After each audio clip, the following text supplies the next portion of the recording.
Just waiting to see if I'm on here. Sometimes it takes a few seconds. All right, looks like I'm on. Hello, everybody. This is Greg, K6EGG. I am live. It is October the 7th, 2021. We're almost halfway through October here, another week or so. Thank you for joining me here today. Anybody new to the channel, I go on about 2 or 3 days a week. Talk about ham radio and actually talk on ham radio more or less. And also from past streams, I try to experiment around with new different things and trying to get different stuff to work either on my Icom 9700. I just recently got a new hotspot. We're going to be probably working on that tonight depending on who's online. So anybody new, once again, please don't forget to hit that subscribe button. I would really appreciate it. Trying to get to 500 subscribers before the end of this year, which I don't know. It might be possible. Looks like I see somebody watching already. Oh, they just knocked off there. Oh well. For the most part, I'll probably be either on sideband or DStar tonight. I was on Reflector 30 Charlie for most of last evening. I'm going to send a few emails out to a couple guys that I talked to yesterday. So let's get to some radio here. I think I'm going to email Sean. So anybody watching in the on YouTube tonight, jump in, say hi in the chat. Waiting for Ray to jump on. He's usually one of the first ones, or Andy. Let's see who's on frequency here on 144 250. If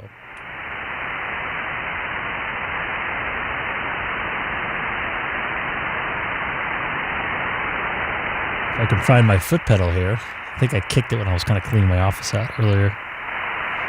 Kilowatt 6 Echo Golf Golf monitoring 144 250 upper sideband and also on YouTube. What's up, Greg? AJ6B. What's up, man? You sound really off frequency right now. I'm showing myself right at 250. Let me splatter out. Give me a 5 count. Uno, dos, tres, cuatro, cinco, seis. Alpha Juliet 6 Bravo Echo in the Mobile on 71. Ah, you're not too far away. Sounded good now. What frequency do you show me at? I wonder if I punched a button on this thing and hit the RIDI or something. 250.07. That's not horrible. Yeah, you're close enough. Just usually you're right on. Did you work today? I did not. I'm off for a little bit. That sounds lovely. No, I'm taking a few, about a week and a half off, dealing with some nerve issues from my surgery I had a couple months ago, which are not very fun right now. Oh, I bet. Hey, tell me about that Pi-Star thing that you got. You happy with it? It seems pretty reasonably priced. So far, I'm happy with it. There is some user problems that I have had with it. I got to take a quick phone call real quick. My mom's called me. So far, I like it. I might get a second one. I'll be right back.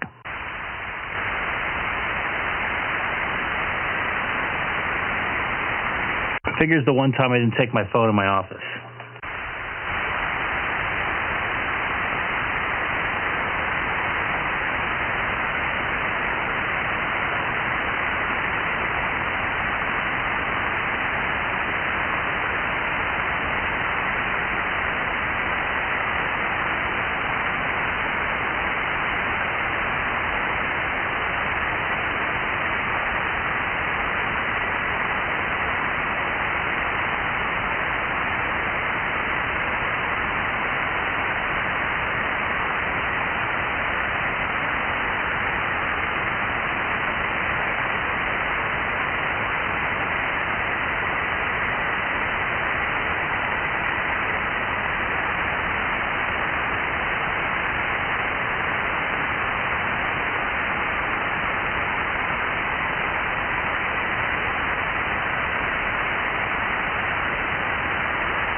AJ6BE, K6EGG.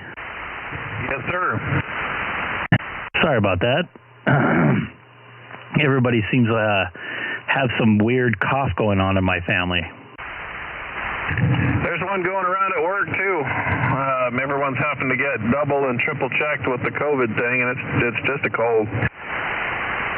I have seemed to skate it for some reason. I'm usually the one that gets sick all the time. So what's your Prox 20 right now? I'm, let's see, I just passed Euclid probably half a mile ago, heading towards the 91. Yeah, you're about 4 miles away. You sound really good right there. Your audio sounds really good. Everything sounds good. It's a good solid signal as well. Cool. I've got the audio at like 85 or something on this radio, and I think I've got the compression at 1 or thereabouts. So I think I got it close, you know. I hear some background noise, but it doesn't sound bad. It sounds good. Your voice sounds really good. Punching right through like no tomorrow. I noticed it shows, I don't know, like half the needle with just a dead key. So yeah, it must be picking up a lot of road noise. Yep, and I'm streaming right now. So if you want to go look back, look on today's date at 18:15 is when we started talking. Sounds good. You have to go in the office every day now again? Mostly, yeah. I mean, if I'm not on the road going to customers or whatever, yeah, I need to be in the office, not at home. So if I'm out and about and I finish early, I can go home. But generally speaking, they want to see you at the office periodically.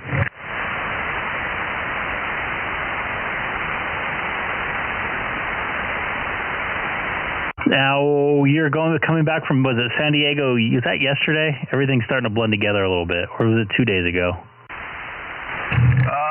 Let's see. Today's Thursday. I agree with you. It's blending together. It was yesterday, yes. When did you start hearing me, Escondido? I heard you,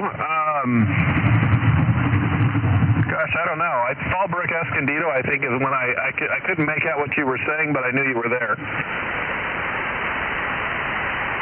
I started hearing you, well, I heard you once at the Rainbow check-in or whatever it was, or the, not check-in, the immigration checkpoint. And then I lost you for a little bit, and I heard you at Winchester, and that's when I had to take off. Yeah, I've got the Larson 5/8 wave 2-meter antenna on right now. I'm just kind of playing with it. Got it tuned up pretty good. Figured I'd try and see what that does on 2-meter. It doesn't seem to be a whole lot different, honestly, than the other one. Well, right now, you sound like a base station. I can't tell that you're moving. Your signal's pretty much stayed the same. Cool. It's a long antenna. Same thing. It's basically Larson's version of what Keith is running. It can take 200 watts. So when I use the amp, I'll have to make sure this antenna's on. How long is it? It's, I didn't measure it, but I'd guess it's probably 48 inches, something like that. How much gain does that thing have? I don't even know. It's the Larson 150. I don't know what the digits are before it, but it was like $33, and I had $33 burning a hole.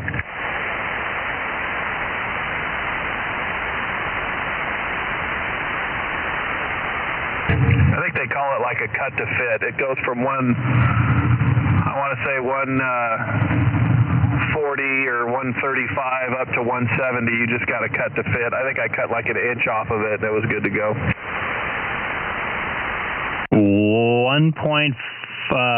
5.8 dBi of gain. Not bad. Wow, that's impressive. I didn't even know that. I went to HRO in San Diego when I was out there last week or the week before, and wanted to see what that HRO looked like. I was going to buy something else. I forget. I was going to buy the one Keith had. They didn't have it, and then I saw this one, and I'd rather have a Larson anyway, I guess.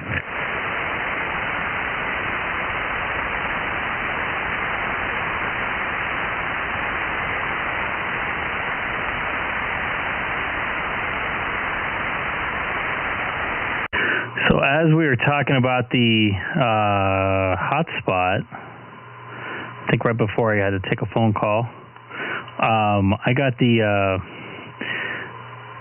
R-Sync MMDVM hotspot. It's on Amazon. It's like $110 or $115 now since I bought it. That's the one that you used and sent me a link on, right?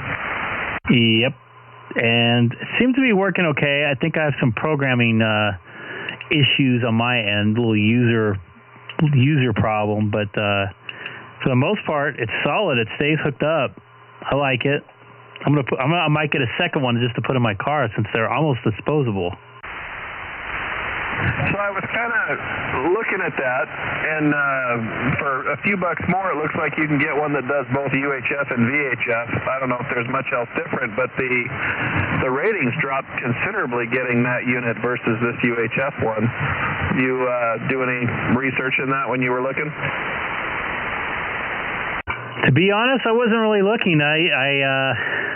We were talking about it one night, and Don sent me or told me about this one, and I'm like, you know what? I'll just get it. It's $100.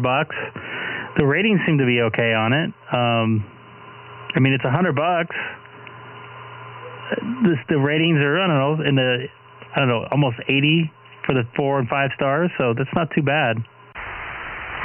Did you also get it pretty quick? It looked like it was coming from China, but it said it would be here by Saturday or something. I got it in 2 days.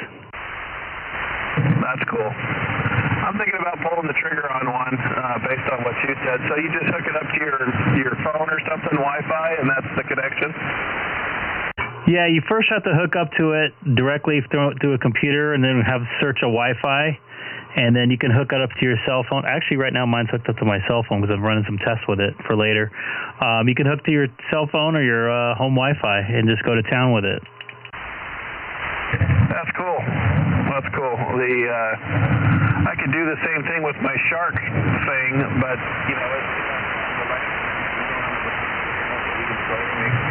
it has to have the LAN connection, and I know you can get an adapter and all that, but it's just I don't feel like doing that. Did you go behind a hill or something? I went under the 91 freeway on the 71 there. That was weird, man. It was like a wave of noise went over you. Yeah, I figured. I even said something about I'm going underneath the freeway right now. You're probably losing me. I had completely lost you there for a second. That was pretty funny. But it seems to be working okay. I mean, I just need to get my radio programmed correctly so I can change your reflectors via the radio versus the GUI. So what radio are you using with it?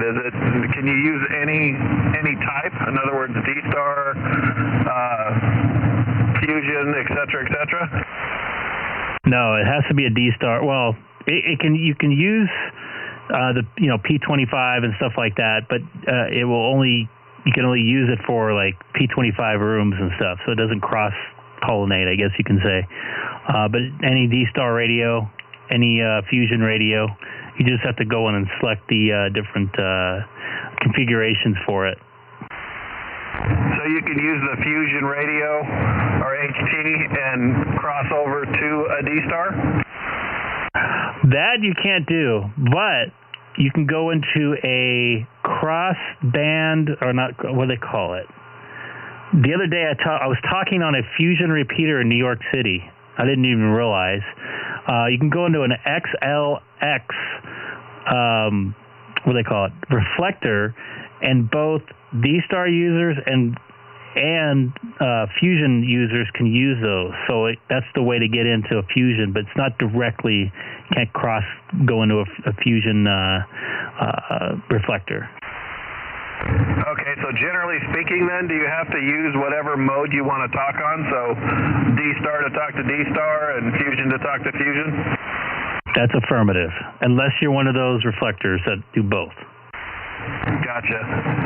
I got to get that all figured out for when I move, man. I want to definitely hook something up. Do you know if that ID52 is out yet, that new one, new DStar HT? No, I saw something online a couple days ago that they're thinking like the second quarter of 2022 now. Oh, yuck. So what's that, April? at the earliest, right? I thought he'd be out before Christmas, but they're saying they don't think it's going to be here before Christmas now. What's the holdup? Is it chips, really? Supply chips and delivery. So I guess the boats are delayed up to 6 to 8 weeks. That's crazy. Well, when I get out there, I'll have to make sure I've got my DStar connection, my Fusion connection, and my DMR connections all dialed in. Yeah, that'll be cool. You can hook up the Reflector 12, and while I'm driving around, we can chat. By the way, Reflector 30, I think there's a bunch of repeaters on it. I made a bunch of contacts on there yesterday, probably about 15, 20. That's cool. I may have to go buy a 705 just for the ride back, you know, put it in the truck and get one of those hotspots and just go 12 all the way home, you know. Yeah, absolutely. You don't have to worry about losing the repeaters either. I mean, as long as you got phone service.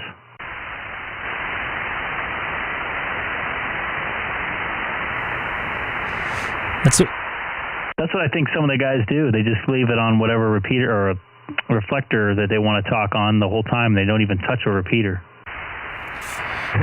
Yeah, I just wish I had a 52. I don't want to go buy a 51 knowing the 52 is a few months out, you know. The 51s are expensive right now, even on eBay. It's like ridiculous. It's more than what they were new. Oh, yeah. See, I can wait that out. I thought some of them would actually cross over, though. Like, you could talk on a mode and cross over to another mode with one of the Shark RFs, I believe. That is correct. The one that Denny has, K&E, he actually has Yaesu radio he talks into, and it pops out on DStar. So, yeah, that Shark 3 does that, or I think it's Wave 3, whatever it's called. Yeah, the RF Shark or Shark RF, whatever it is. I think even the first one does that. It's just not portable.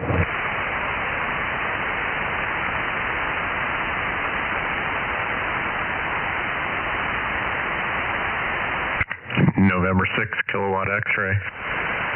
Oh my God! Are you kidding me? How you doing, bud? Long time no talk. AJ6BE. How's it going, Andy? I've been wanting to catch up with you for a while. Good to hear you out there. Hey, Greg. Good evening, stranger. You are booming in here as always. Oh, and you are too, as usual. And Andy, are you mobile?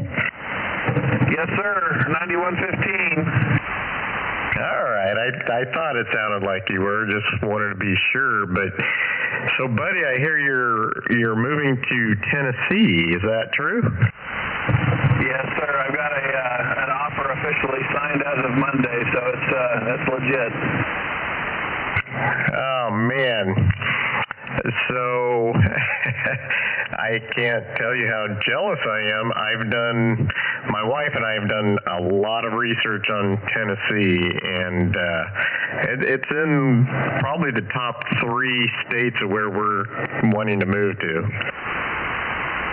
Yeah, the humidity is the only thing that I, would need to readjust to. I was in Dallas for a while, so I'll get readjusted. But other than that, yeah, no state taxes, a lot of retirement benefits in the state, so I'm looking forward to it.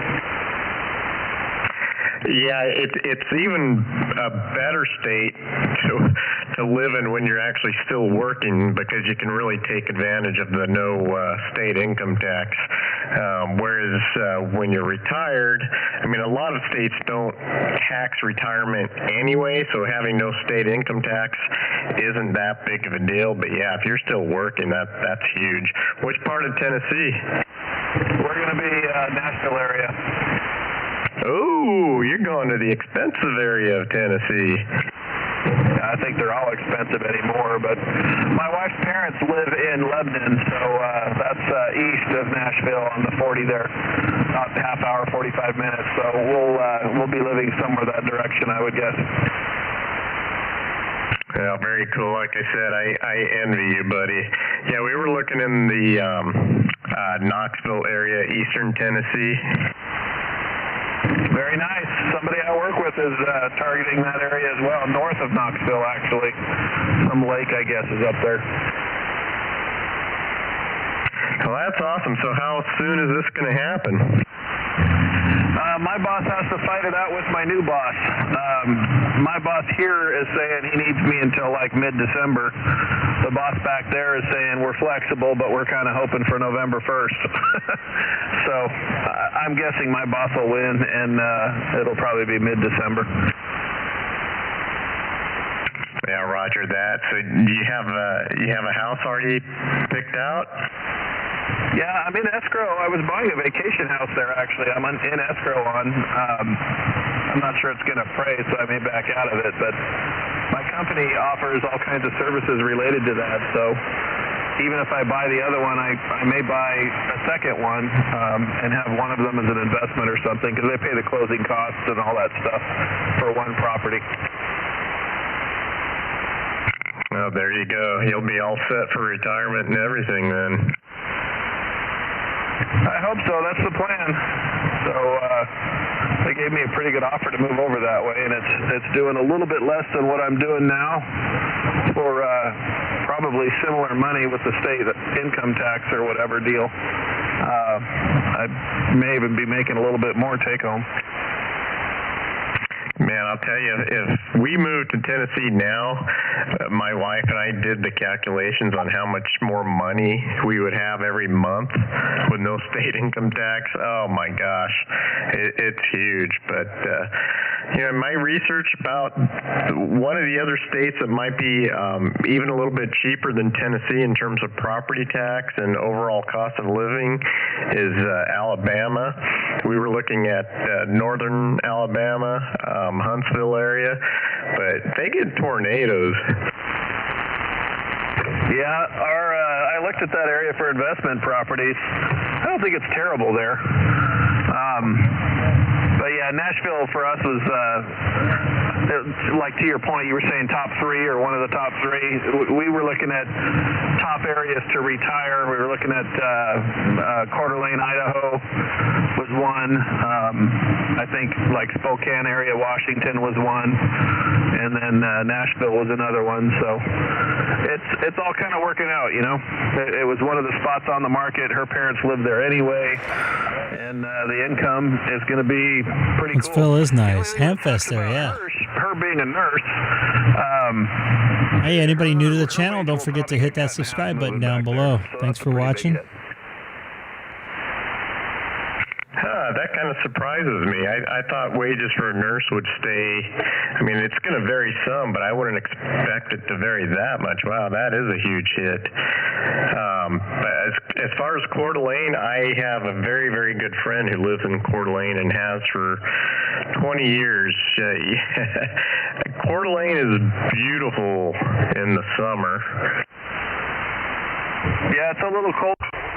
As cold as a lot of Idaho, right? At least that's what I was told by people who live there as well.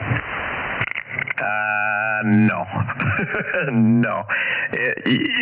Southern Idaho, Boise area does not get as cold in the summer.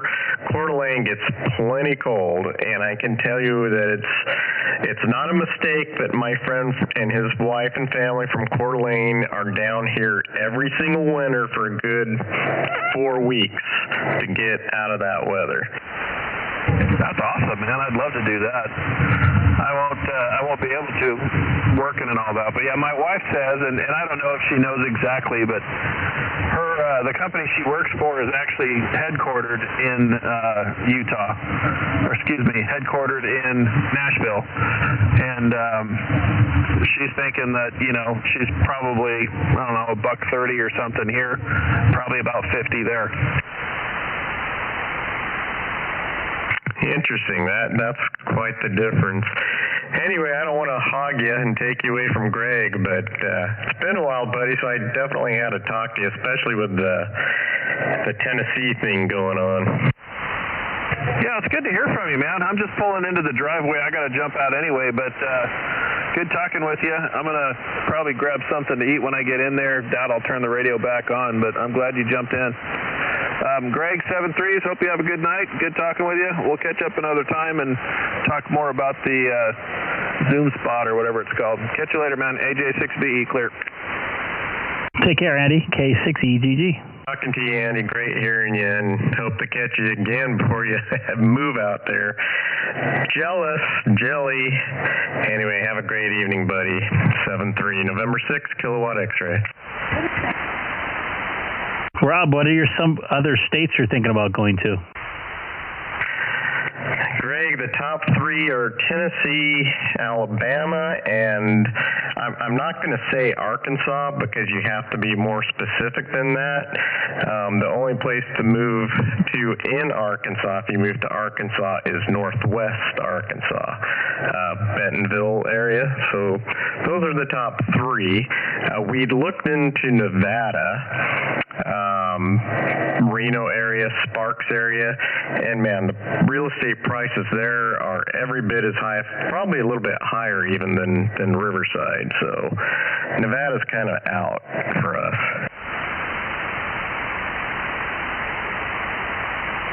I'm jealous of all you guys. You know, one's actually leaving, the other one's seriously talking about it. I would love to get out of here. Well, don't get me wrong. I mean, this isn't something that's happening anytime soon for us. I've still got at least 5 more years to work before I can actually retire. But we're actually planning on doing a vacation next summer in Tennessee, just to be able to check out the eastern Tennessee area and northern Alabama.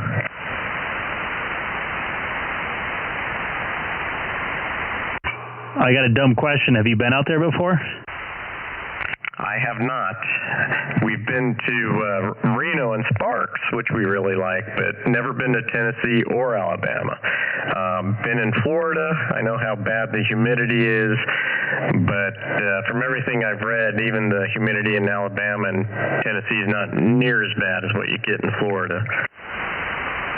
Do yourself a favor. Go to Tennessee in the winter and go in the summer, because you'll be quite surprised. I've been in both a couple times. Yeah, and like I said, we've done our research, so they describe the weather in Tennessee as bipolar. It can change really, really fast, and it can be pretty darn cold in the winter, pretty hot and muggy in the summer, and you can get nice fall and nice spring weather. Yeah, in Nashville, you know, like Tennessee area, you can get some pretty decent sized ice storms. You're right on that southern part of the winter storms that are in the north, and then you get that mixture, and you also got the tornadoes to think about too, because you're right in that fringe area of where the weather changes. So just keep that in mind.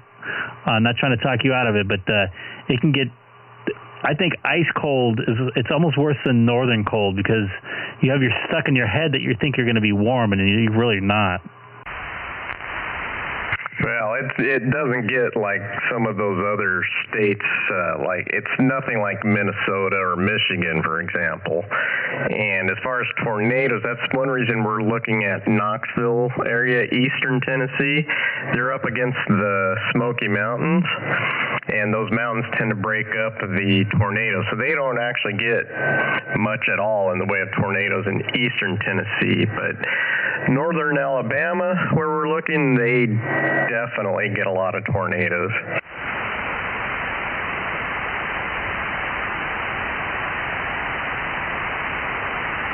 And northern Alabama rarely gets much at all in the way of snow. And we got somebody from Alabama right now watching on the live stream, Don, KK4QAM, by the way. We're on YouTube, but in case I didn't tell you there. Oh, very cool. I just pulled it up, and yeah, I see his comments. So he's in South Alabama. Don, which part of Alabama are you in? And he also says North Alabama's humidity isn't that bad, so that's good confirmation right there.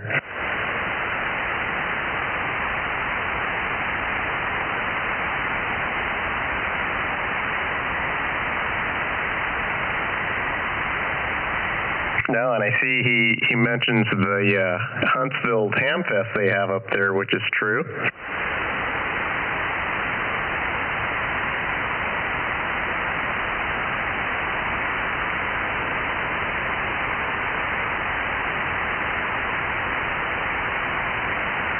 Three hours north of Mobile. I spent some time in Mobile. That's an interesting place. It gets dreadfully humid in Mobile. I have that really good friend of mine who lives in northwest Arkansas was actually born in Mobile.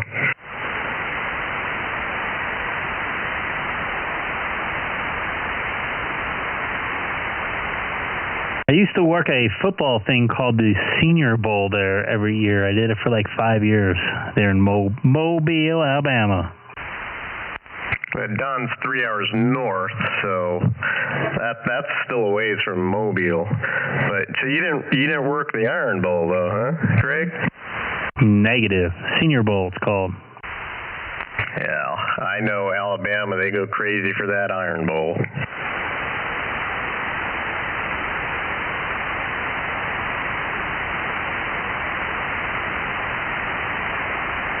It's mind-boggling how much house you can get for the money in Alabama compared to Southern California.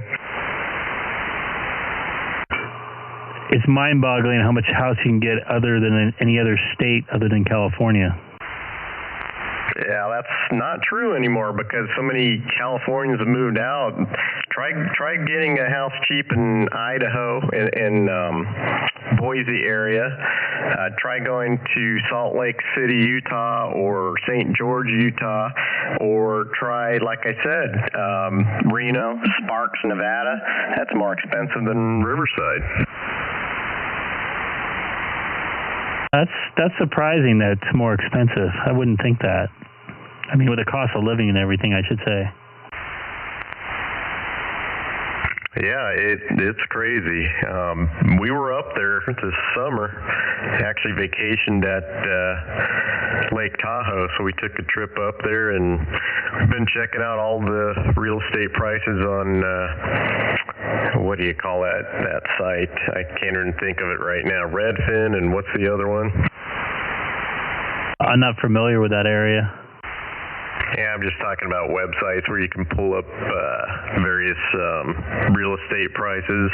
But yeah, it's crazy. It's crazy everywhere for the most part. But the South is still the cheapest and most bang for your buck for sure.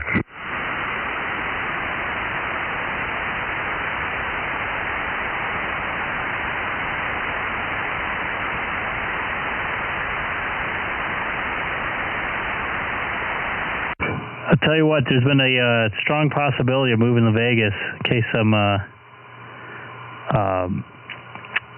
baseball team moves over to Vegas.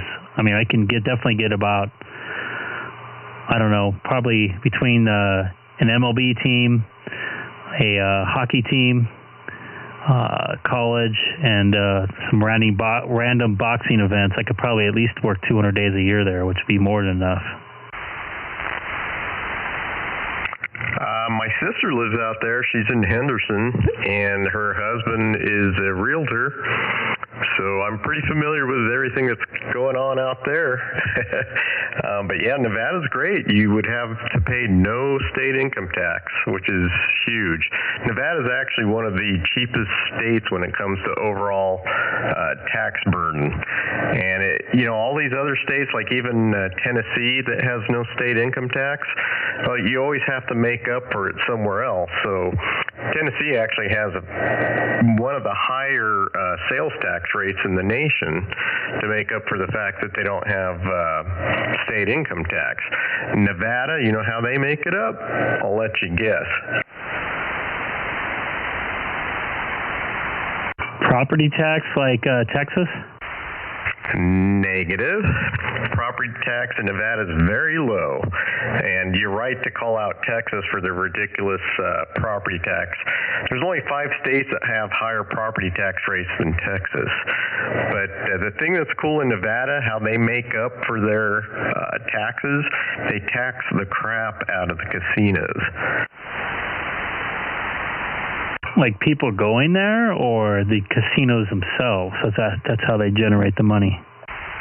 The casinos themselves, and if you're not a gambler, you're not paying for that tax. So it's pretty cool that you're actually pretty much kind of taking advantage of those tax burdens that the gamblers are paying. I have no problem with that, Dan. I'm not a big gambler. I might play some craps here and there, but like $100, $200 tops.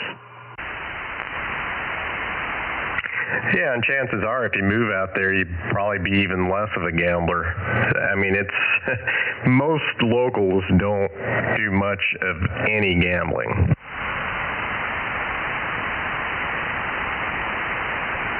Yeah, I know quite a few people that live out there now, and yeah, they don't. I mean, I work out there quite often, and in the last 2 or 3 times I've worked out there, I haven't touched the table, so I totally understand how that goes. Now, the one thing, and I know you know this, but the one thing you got to worry about or be aware of out there is the heat during the summer. I mean, I just couldn't live there. The heat is beyond bearable. I mean, it's not unusual. You get 115 days in the summer regularly. Oh, yeah, I've been out there in the summer quite often. I spent a lot of time in Phoenix. I wouldn't say I'm used to it, but I understand the heat there. I actually don't mind the heat that much, as long as there's an AC nearby, which usually is the case in a place like that. It's a car to air-conditioned car to air-conditioned house to air-conditioned work, so I get it. That doesn't bother me too much. Yeah, and that's pretty much what my brother-in-law says, and my sister. It's like, well, we just live in the air conditioner during the summer. But yeah, I don't know. See, for me, I just like being outside more during the summer, and you just cannot do that there. The thing I get when I go to Vegas, I get Vegas nose. I'm not talking about getting cocaine in my nose. It's that dry, 8% humidity bugs the crap out of me, but I could probably get used to it if I'm saving that much money. I have like, if I'm out there for more than 3 days, I start to get acclimated, but the first couple of days, I'm usually my nose is running or bleeding. Yes, exactly. And I had the same thing happen when we went on vacation, Lake Tahoe. It's the same thing. It's so dry. It's ridiculous. And I had a bit of a bloody nose. So, yeah, you're literally talking, between 2 states that we're looking at, like Alabama or Tennessee versus Nevada, you're talking about 2 extreme polar opposites in terms of humidity versus dryness.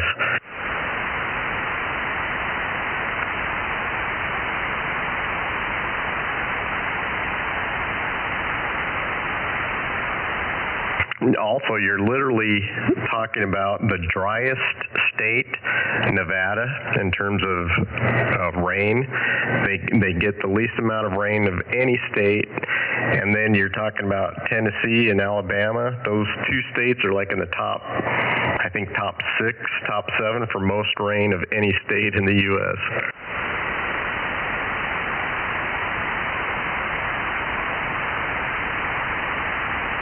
And that's too bad because I like the rain. As long as I'm not working in it, I like to hear it, like going down on the roof of the house, trying to go to sleep. But for the most part, I like the rain, and that would suck. But they get some pretty gnarly thunderstorms roll through there in the summertime. They get most of the rain in the summer as opposed to the winter. Yeah, isn't that crazy? We're not used to that, but yeah, that's exactly right. But those states, a lot of those southern states, they just get rain consistently throughout the year.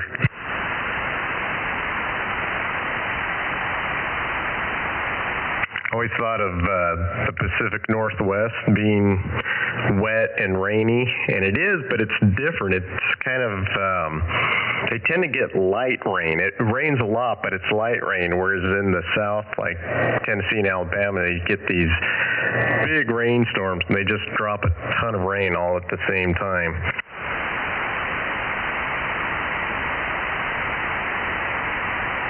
Yeah, it's normally like I used to work in Seattle and Portland a lot. It's mainly like kind of a mist like all day long, and it's like that for like a week straight before you see the sun, which is not good for the mind in my eyes. Yeah, exactly. I could not handle that. Whereas like you, I do like the rain, but at the same time, I'm going to want to see the sun. I'm going to want to see blue sky once in a while, and that's what you get in the South. But yeah, Pacific Northwest, not so much. It gets too dreary, and like you said, it stays that way for way too long.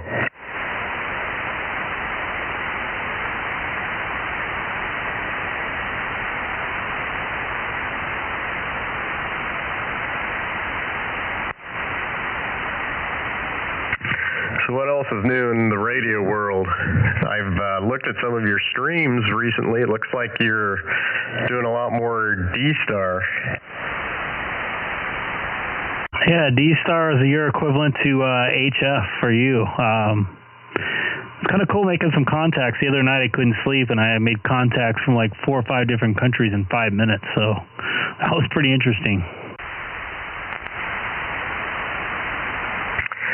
Yeah, and I think I have the Yaesu fusion setup that I used to use in here before I got the 9700. So the fusion's basically the Yaesu's equivalent for DStar, but yeah, it's pretty cool. But I just I've made contacts with other countries like that too. I'm trying to remember the name of one of the countries, but a lot of different countries. But it kind of, I don't know. My excitement always got tempered when I realized that I couldn't have done any of it without the internet being involved. I'm with you on that, man. It definitely is cheating, but if you just want to do some rag chew or talk or just, talk to some new people, it's a good way to connect with people, I guess. So, I talked to a couple cool guys yesterday. I talked to somebody in Vermont last night. So I've never been to Vermont. I don't think I've actually ever talked to anybody in Vermont. So that was kind of cool. So that aspect of it's pretty cool. But, as far as the radio part, it seems like it's a AOL chat room almost, if you know what I mean. I do, and I think you nailed it. I think you nailed it exactly. And it is cool. I mean, like you were saying with Andy moving, I heard him at the end before I chimed in saying he had to get his DStar or something like that set up so he could stay in contact with us. So that would be real cool. Yeah, you can jump on the one of the Papa system or the Keller Peak repeater, and we can all chat there or something. That'd be fun. Yes, sir. One of these days, I'm going to have to actually look into getting my DStar, get a few DStar repeaters hooked up to my 9700. Actually, I believe they already are. They're in your DR memories that come from the factory. Oh, see, that's how much I know about DStar. And half of them are probably already changed call letters and stuff, but it still gives you a good base to start from. One of these days, I'll check it out. So anything else new and exciting out here? Who's been on the radio? I was on the radio for like a week straight. You could probably look back at one of the, I think it was not this last Sunday, but the Sunday before. They had a guest BozoNet control operator, K6EGG, and man, he was funny. I usually just check in and bail out. I listened to the whole entire hour because I was wondering what he was going to say next. He had a pretty interesting story after the net as well, talking about how he got a vasectomy or whatever. So it was very entertaining, which I'm not used to in a BozoNet. Oh, no kidding.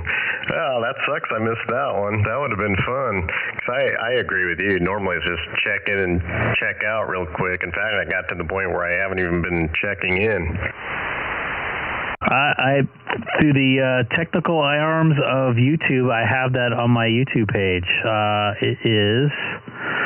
Let me see here. I have to figure that out. It's like from 2 weeks ago. I'm sure I can figure it out. If it was a Sunday, I assume, not the Wednesday. It's definitely the Sunday. Oh, here it is. It's from 9/26. Cool. Yeah, I'll have to check that out. Yeah, I can time shift it for you and go right to the copy and paste right when the thing starts here. I'll send you a text. Yeah, I appreciate it.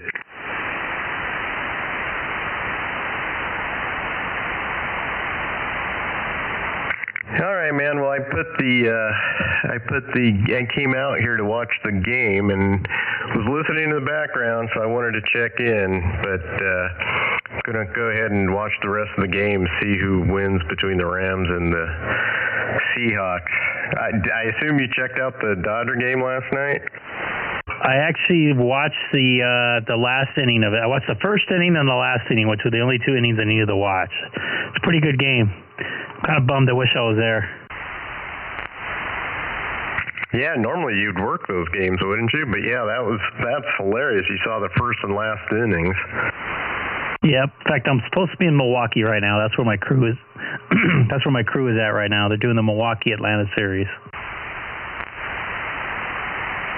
So are you still out on medical with the hernia?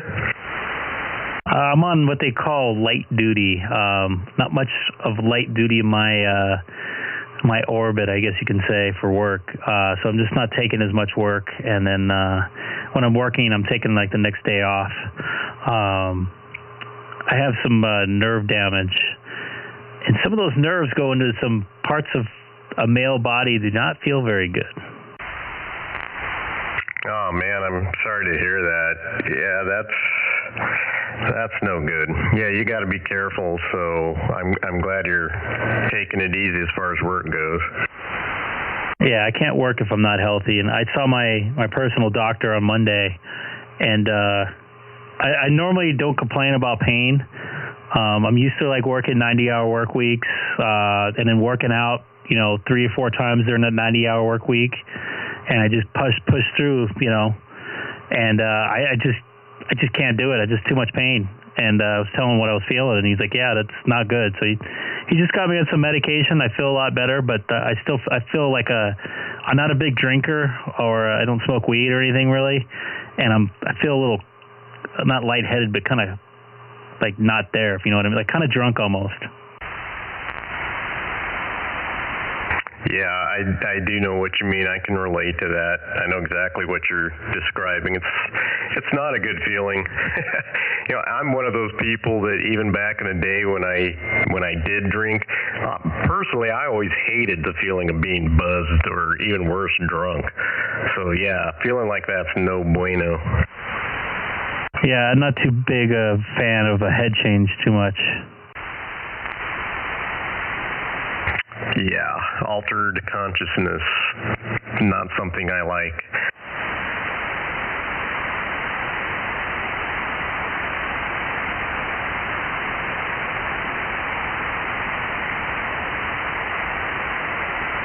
All right, Greg, well, I'm going to get out of here. I'm going to go watch the rest of the Thursday night game, but it was good catching up with you, man. And hang in there. Hope you start feeling better soon. And talk to you soon. 7-3, buddy. November 6th, Kilowatt X-ray. Thanks, you too, buddy. Nice talking to you. Don't forget to check into the Bozo Net this Sunday. Hopefully that guy will be on there. Will do. See you, buddy. 7-3.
Kilowatt 6 Echo Golf monitoring 144 250 upper sideband.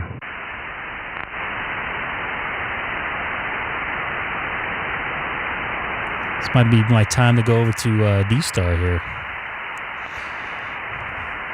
Seems to be quiet at night now. It was pretty busy.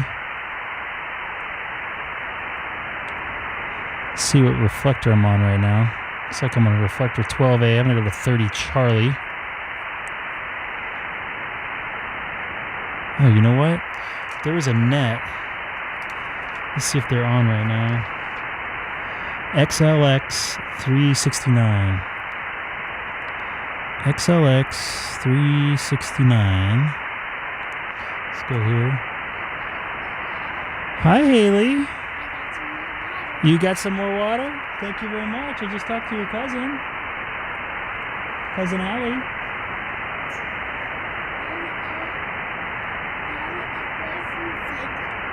You're gonna what? I'll throw it in the recycle. I took the recycles in today. So let's go to, let's see what's on here. But I just got a heck of a lot more information. So right now we're listening to Reflector XLX 369. This is a net out of New York I found when I was on Reflector 30 Charlie. If you really got your heart set on reading a book, I would definitely go to the ARRL, and they have a fantastic library there. And they do run sales on their books. So you could probably catch them and get even like $10 off. I know if your birthday is coming around, every year they send me a $10 coupon, or I say coupon, but my wife has told me it is coupon, and then I say it kind of funny in a Brooklynese kind of a way. But you can get yourself one of those coupons and get yourself $10 off of a book. But what I did notice with the ARRL, if your book is $9.99 and you go to use a $10 coupon, they won't allow that transaction to go through. It's like Home Slice is going to be talking. Penny or more. So you have to at least spend what they give you, and you can't go anything less, which is pretty odd.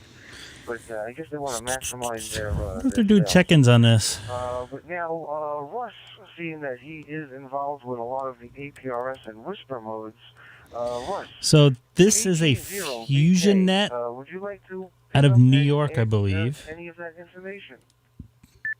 I can't think of the guy's name I talked to. Chris, I think. I already had the microphone in my mouth. Wow, that must hurt. Okay, well, to help you a little bit, the 2-meter frequency, that's what we deal with basically. There's some others for these guys are really the low. other bands and such. But 2-meter frequency is 144.39. 144.39. And it goes back with packet radio, actually. I don't know if it precedes it or not. I was big into packet radio, too. But I think there's a program, a free program out there, that will decode that for you. Again, you're going to have to get a sound card or something to take the audio from your radio to put it into your computer, like you would in a digital mode. But it's called FL Ducci. FL Ducci. And I believe that has an APRS on one of the modes. Other than that, try Googling Gordon West. Gordon West. And APRS. He's got some great books. He's got some great videos. This is the net right here, the fusion net that I'm listening to here. If that doesn't work, you might go to Netflix and not Netflix, Tube, and Google it there. But yeah, it's on 144.39 megahertz. And the program I'm listening to these guys that are talking on Fusion right now. FL Ducci. And and I didn't bring it up to make sure, but I think it's on that. So Quite a few you don't people need on here. to spend any money except for building an interface to This will be fun. audio. I don't think they're doing check-ins. I'll do a guest check-in. That should get you going. K6EGG. Thanks, Joe.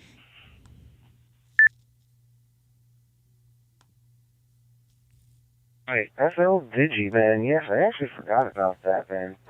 Guys, I'd like also to give you guys a little reminder for those who are venturing out into APRS. And I know it may be different for you guys that are more out in the secluded areas, but over here in the New York tri-state area, you can only imagine how overcrowded we are, and we are also overcrowded with amateur radio operators, and they sometimes forget to shut their modems off on their radios. So they'll use a certain radio to go on to 144.390, and they'll forget and go over to the calling frequency of 146.520, leave their modems on, and we will occasionally hear their APRS signal blasting through. And for me, I've got my antenna quite high, so I hear all of the tri-state area and for a few hundred miles up and down the East Coast. So, you know, now that I have the Yagi up there, or it's kind of, mine's a variation of a Yagi, but it's kind of a loop Yagi. It's a homebrew by N1TH, which if you ever get in touch with N1TH, you guys just go look them up on QRZ, and you will see the antennas that I have. And he's got the same ones, and he actually made those antennas for me, drove them down here to Brooklyn, and helped me put it up. Great guy, great personality, great friend, and just a dedicated ham radio operator. And also now, guys, I want to just tell you, just to let you all know, I did get my amplifier, the amplifier I've been talking about for months. They finally put it together, put it in a box, mailed it out. It is here now at AC2AE's home, and I have been using it for the last couple of nights. And man, oh man, can I say I am dominating the All right, sounds like these guys all know each other, not doing a net check-in. So I'm going to move over to the Reflector 30 Charlie. So if anybody wants to join me on here, please do. I'm going to bring this down temporarily because they were talking. I was invited to that net, but I spaced on it, and I got confused on the time. It was 8:30 Eastern, not Pacific time. So, Reflector 30 Charlie coming my way. About 4 or something and later. Boom. I guess I'll have to stick with the 500. Link to REF030 Charlie. All right. Hotspot doing its job here. Let's see if I got anybody on here. So anybody watching on YouTube and you got a hotspot or a repeater you're into, feel free to jump into Reflector 30 Charlie.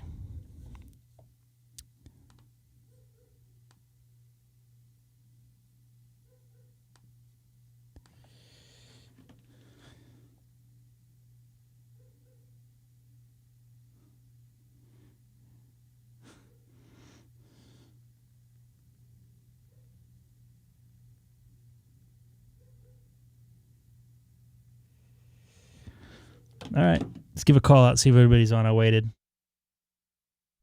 Kilowatt 6 Echo Golf Golf monitoring Reflector Charlie, and also on YouTube, if you type in my call letters, K6EGG, Kilowatt 6 Echo Golf Golf. Hello, everybody out there listening.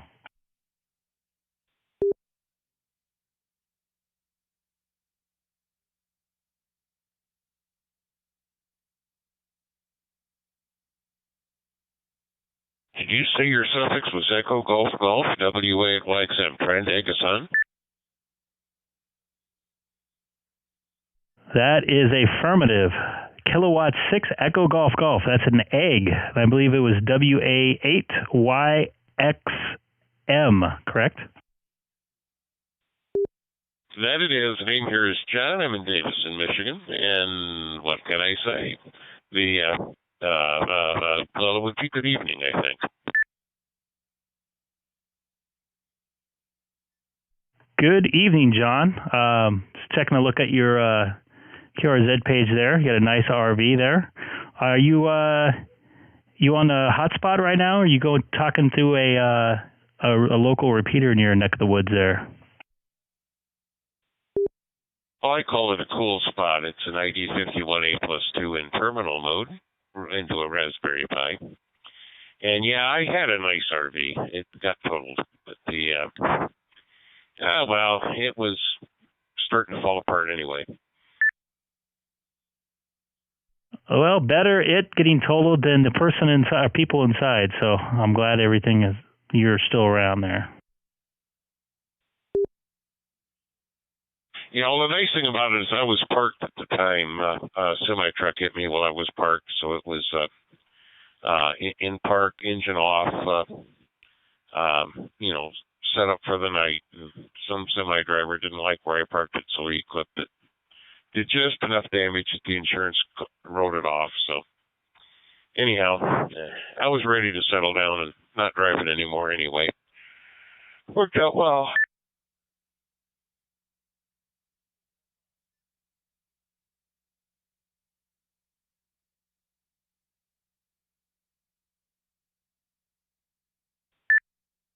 W5ERX. Like we had somebody else. Go ahead. Today.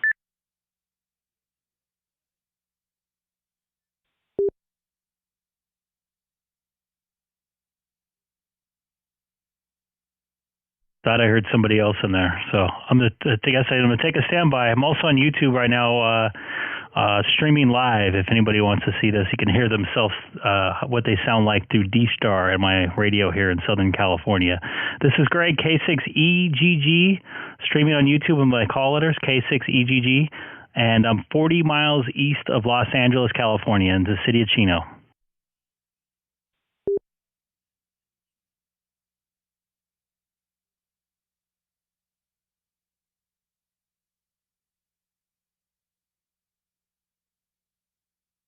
Well, I've been to Los Angeles, and I don't hear the other gentleman in there. He just tapped his mic.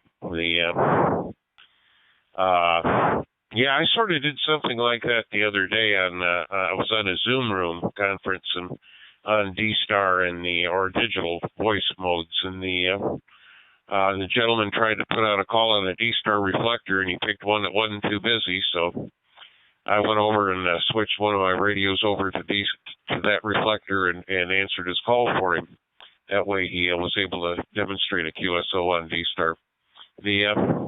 And the people could not only hear me over the radio, but they could hear me over the computer as well. So it worked out right. That was WA8 WA8YXM.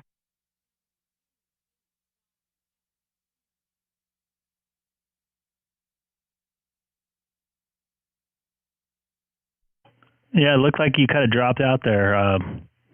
Want to try the last part again?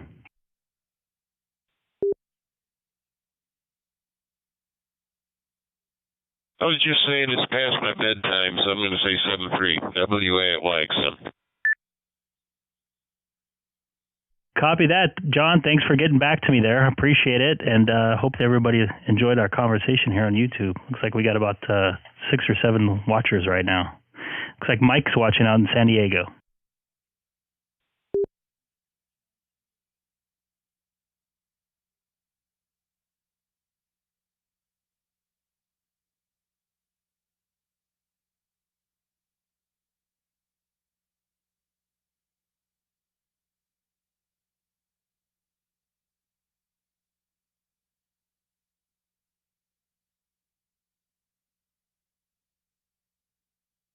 See if anybody else is out there on Reflector 30 Charlie. This is Greg, K6EGG. I'm in the city of Chino, about 40 miles east of Los Angeles, California.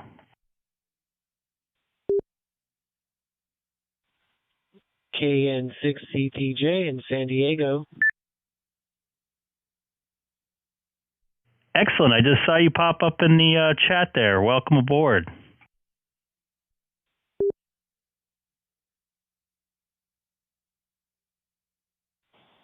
Well, thanks, Greg. Yeah, nice deal you got going on over here. That's pretty neat. I like how you got your microphone working in with the stream. Back to you.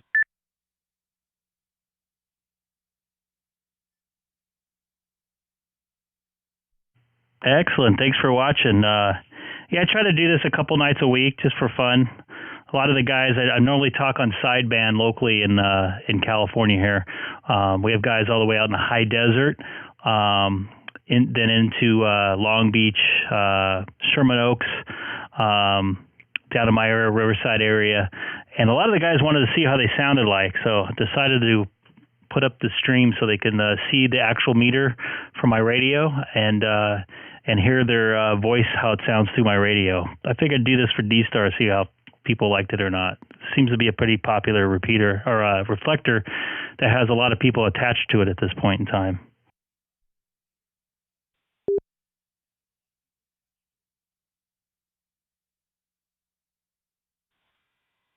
Oh, yeah, that's a great deal. What a great tool to monitor your audio and make sure all your levels are working well. And I'm coming through the ID51A little handheld, going through my hotspot, which it's been a journey for me to figure out how to use, but it sounds like I'm getting into the system okay. So appreciate your being out here to be able to check my audio. I'll be doing that now as I'm watching the stream, and I'll open up for any other stations that are listening.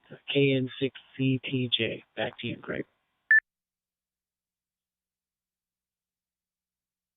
Excellent. I appreciate it. Please don't forget to hit that subscribe button. I know I'm working on my hotspot I just got here last week. In the final stages of actually having it operating 100% correctly. I cannot get to work in DR mode on my 9700. Right now I'm in memory mode. It seems to be working okay, but I can't change it into the reflectors through my radio. I have to go. I have to go back onto my computer to assign the reflectors to that hotspot. So hopefully in the next couple of weeks I'll get it, couple days, I'm sorry, not weeks, I'll get it going 100%. So, all right, man, San Diego sounded good there. I believe it was it Eric or Michael, right?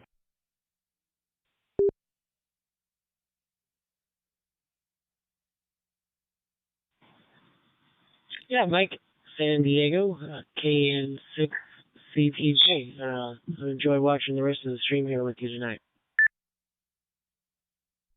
Excellent. Have a good evening. This is Greg, K6EGG.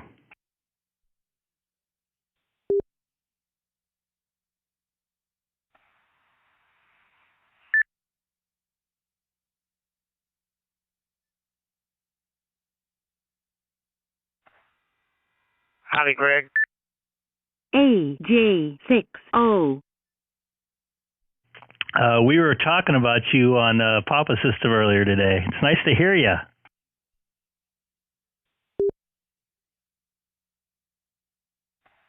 Yeah, this is the second night in a row I actually keyed down and saying something. Hey, I was watching one of your videos. I don't know if it was from yesterday or the night before, and you were trying to get your radio to work in DR mode. I don't do that. I do it like how you're doing it now through my computer, through the software type of thing. But one thing I did notice when you were going through the settings on the DR mode, DV mode setting things, that you had the frequency set to your hotspot to, 439.500, but you also had a plus sign, meaning that when you transmit, it was going to transmit whatever it is, 4 or 5 or 6 megahertz, which is why I think that's why nobody was hearing you. But when you unkeyed, it would receive back at 439.500, which is, what it's supposed to be is your hotspot is simply a simplex repeater. And I think you have it set up now so that when you key down, it says plus on it. So if you go back to your settings, I think if you change it so that there's no offset, you might be okay. And that's just a guess.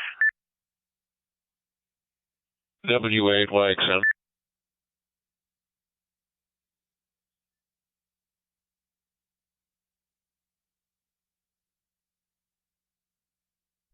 Go ahead. Yes, you have to set the digital memory for digital repeater, either positive or negative offset, doesn't matter, and an offset of 0 hertz. 0, 0, 0, 0, 0 is in the offset. Make sure you've got repeater 1 and repeater call sign 2 entered correctly. For you, that would be, let's see, you've got a 1x3, so that's your call sign 2 spaces, and either likely a B or a G. I'm assuming B is your hotspot node. And G for gateway, WA at YXM.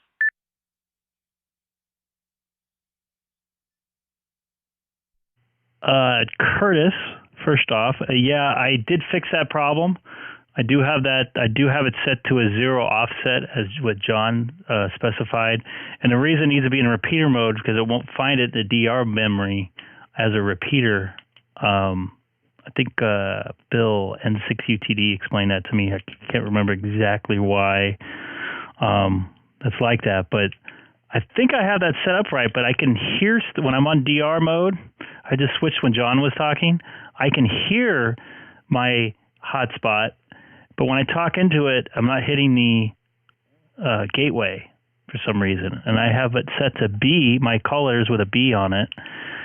And I cannot change reflectors or anything through the radio yet. So I'm almost there. I probably got one weird setting set somewhere. I don't know if it's on my radio or on my hotspot settings. Okay, I'm not looking at the manual right now. Is there a button on there marked CS, as in call sign sent or call sent, or a menu option for call sent? I don't believe I see that on a 9700. Yeah, it's there. I just, without being at my computer, I don't know. I don't know where it is. But that's a diagnostic tool that tells you what you're sending to the hotspot. And like I said, the odds are pretty. The other thing that I do is there's a field in my use from, and I always set that to true. I don't know if it makes a difference, but it seems to. It works that way. Let's put it that way. But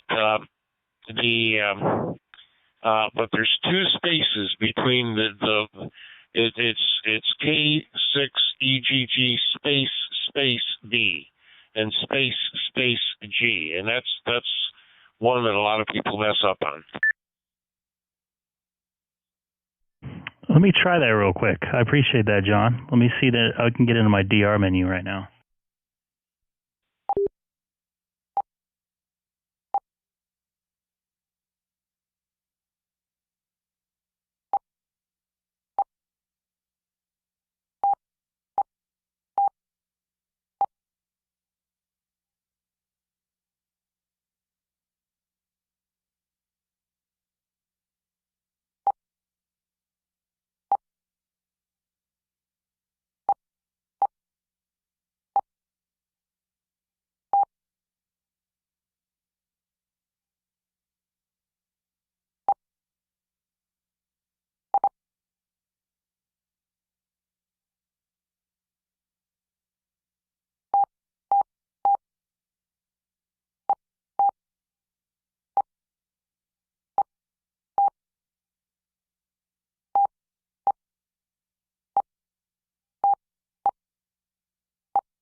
Do you have me here? You're working. That's what it was. I didn't do one space. I wonder if I can change the reflector. Most likely. Now that you've got it working, glad I could help. WAYXM. All it took was one space. John, you get a beer for me if I ever see you in person.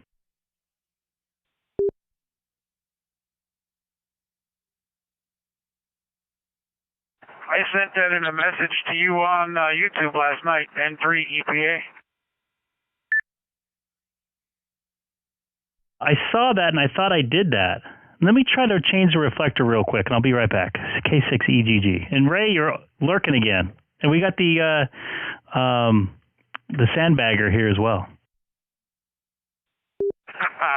Yeah, I heard that, and yeah. Oh, Bill, he made me laugh when he said that. It was funny.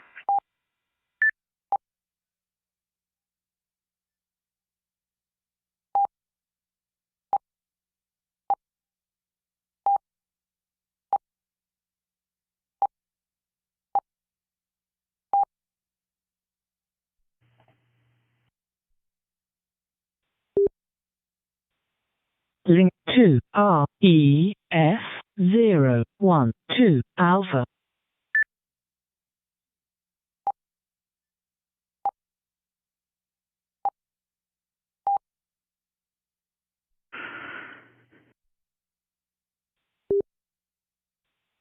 Link to REF030 Charlie.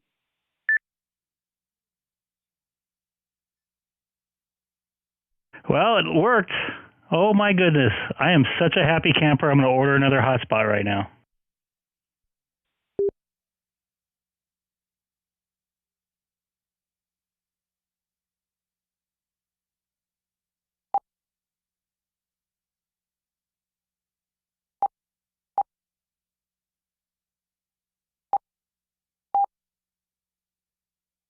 You guys still there? This is Greg, K6EGG.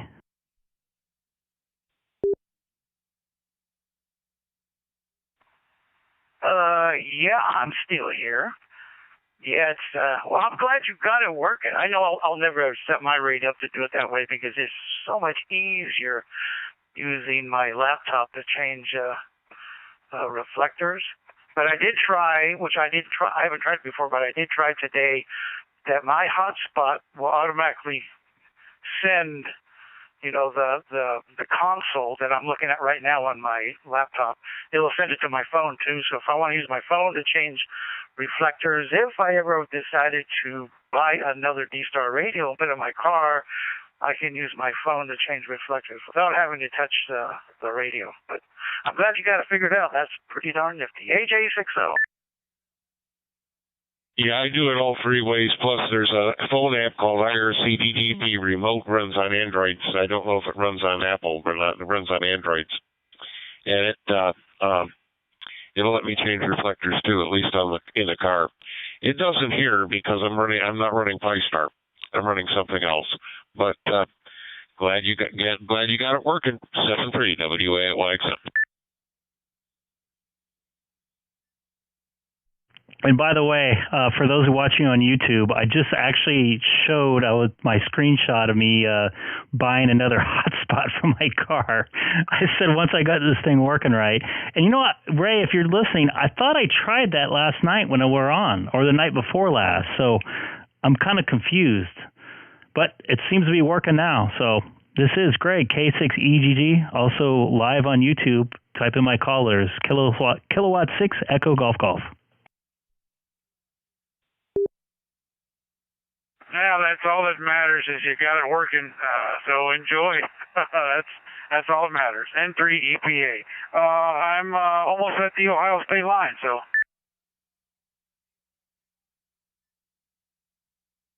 And John, thanks again for your help, as well as Curtis. Ray, you're heading west fast already.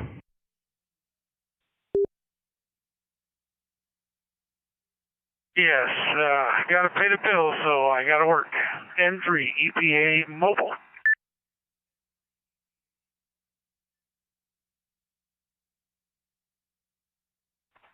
And it looks like you're 2,041 miles to my house there, Ray, AJ60. Yes, Curtis, that's what it says on mine, too. 2,040 miles to your house.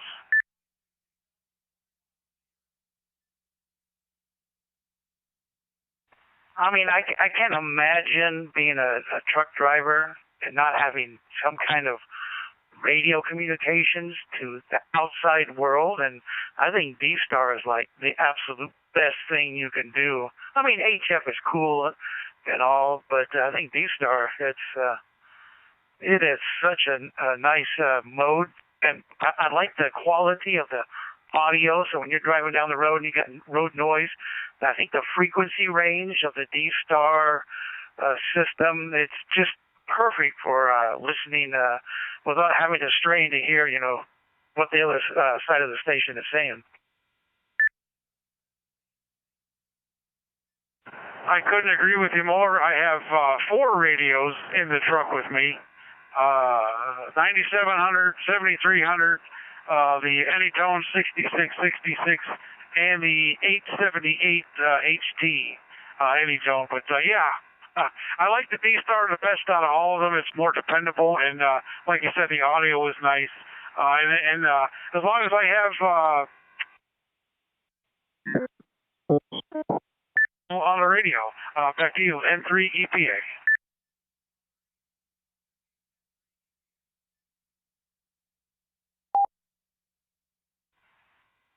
Okay, Ray. Yeah, you're sounding really good. Solid into the system. No problem whatsoever. Anyway, I'll take a standby and kind of listen. N3EPA HA60 and with K6EGG on live stream on YouTube.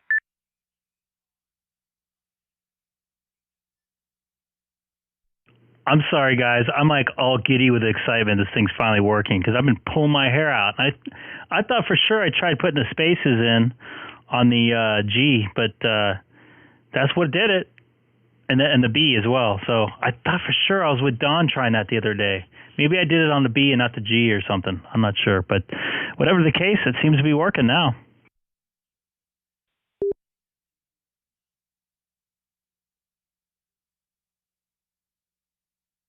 Very good, because that's the same way I was. I'm not very good with programming anything when it comes to the computer, and I don't know how I got this to work, but I got it to work, and I was very happy when I did. And also, I turned my DMR on, and I accidentally somehow got that to work, too. So I'm doing pretty good there with it, but back to you, N3EPA.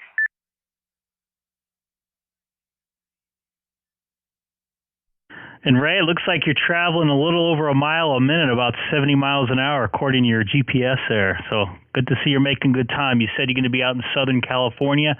What did you say about Tuesday, Wednesday night? That is correct. They should be out there. I got to stop a couple of stops in New Mexico, one stop in Arizona. And then I think 4 stops out there in California. So, yeah, probably Wednesday I'll be out there, Tuesday night into Wednesday.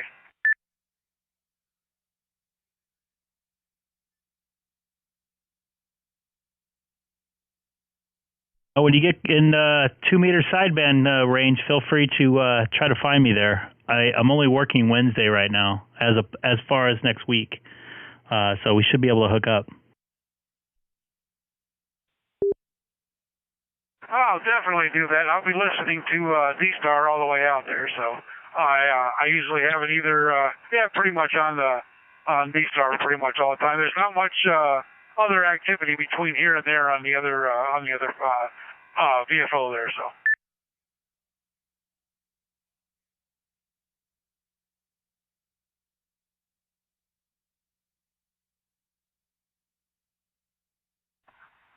Okay there, Greg and Ray. I got to jump out of here and go talk to my son on 2-meter simplex. He's on his way home. So talk to you guys later. AJ.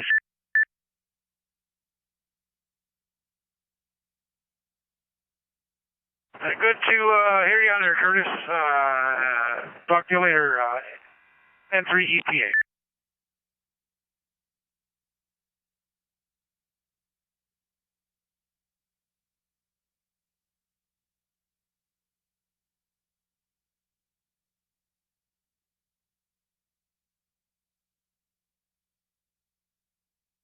And for those watching on YouTube, yes, I actually really did order it. This is the email I got. Did I accidentally hit my radio or something? That's weird. My hotspot just keyed up on its own. Anyways, should be getting it here on Saturday. Hopefully I'll get it up and running on Sunday. That'll be fun to have in the car. This is Greg, K6EGG. Anybody new watching tonight? Don't forget to hit that subscribe button. Been working on this problem for a little bit of time, a couple days, trying to get the hotspot working on my DR mode on my radio. And I thought I tried everything that he said, and I guess I didn't do it on both. K6HTI.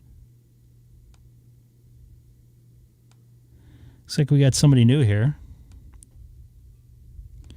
Aaron from Hayward. K6EGG monitoring, reflector 30 Charlie from Southern California.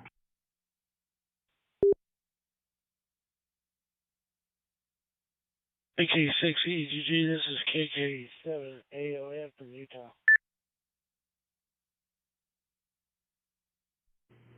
Hello, KK7AON there from Utah. How you doing this evening?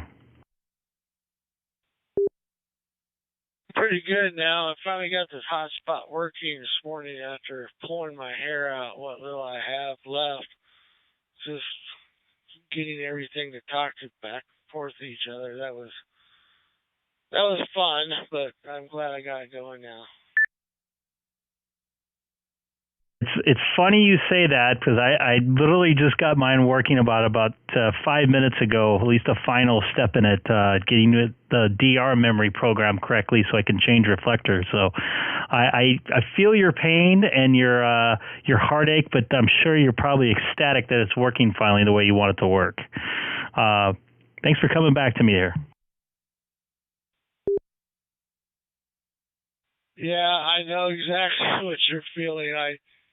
At 2 o'clock this morning, while I was still working on this thing, I discovered that I had a typo in my frequency on my radio, off by 1 digit. I must have fat fingered it. So as soon as I got that fixed, but while I started working, what a relief.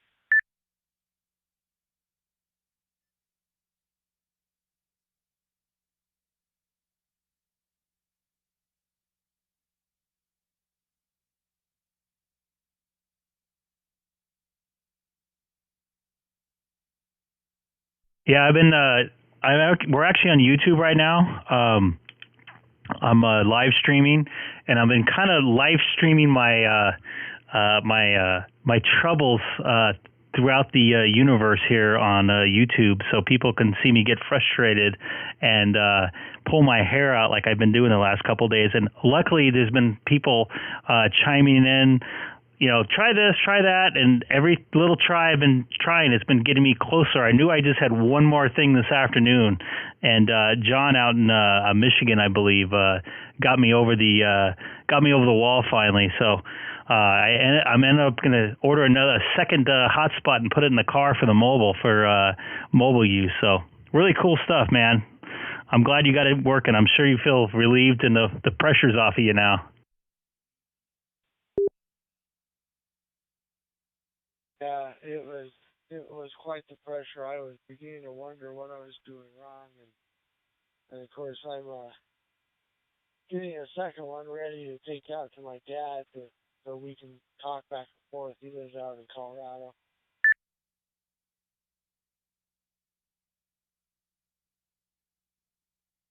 These hotspots are great. You don't have to worry about conditions as long as you have internet working. You should be good to go, right?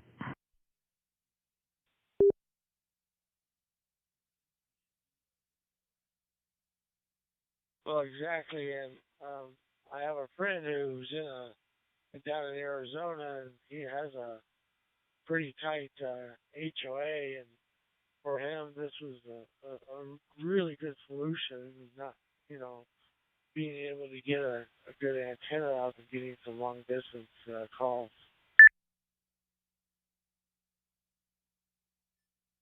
It's kind of like HF for technicians. They can't go on HF, so It's great to make some contacts. I know we have a local repeater system here in Southern California called the PapaNet or Papa system. That's on reflector 12 alpha, I believe. I know some people drop in and out of there. It's kind of cool. I'm driving down the road and I'm on the 5 miles away from Disneyland and talking to somebody in North Carolina.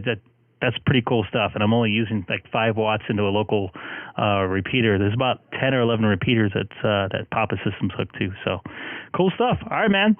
Thanks for getting back to me. I'm glad you got your hotspot working. We're both doing it here tonight. So also on YouTube, if you type in my call letters K6EGG, if you wonder how your hotspot sounds into the reflector here. So have a good evening. Thanks a lot, K6EGG. Standing by KK7AON.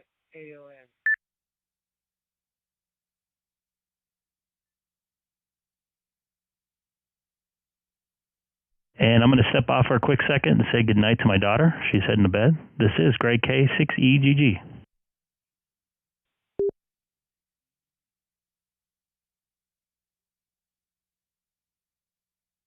And this is N3 EPA still lurking. You lurker.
J2SYJ.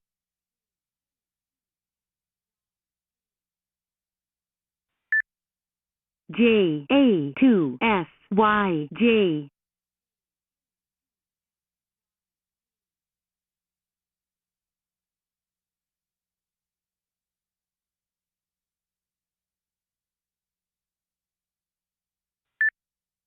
J2SYJ.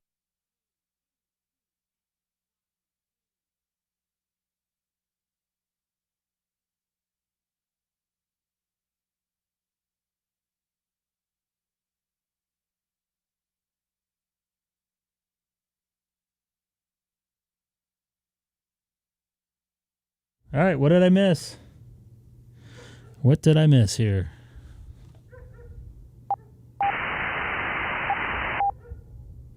J2SYJ, this is K6EGG. How you doing tonight? Why does his audio keep dropping out? It's weird. Anybody new to the channel, please don't forget to hit that subscribe button right down there at the bottom, right down there. Running in 1080p at 60 frames tonight. Hopefully we'll get some good rag chew going on, or some good fixing of radios, which happened with me earlier tonight, which is great stuff. I think somebody was calling somebody, so I don't want to jump on here.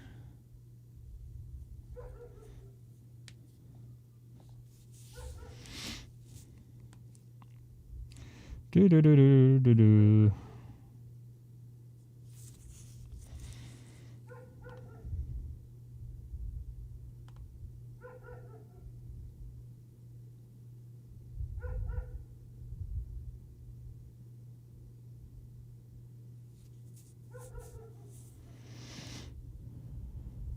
Hey, Ray, you still on? Somebody talking here, or I don't want to talk over anybody.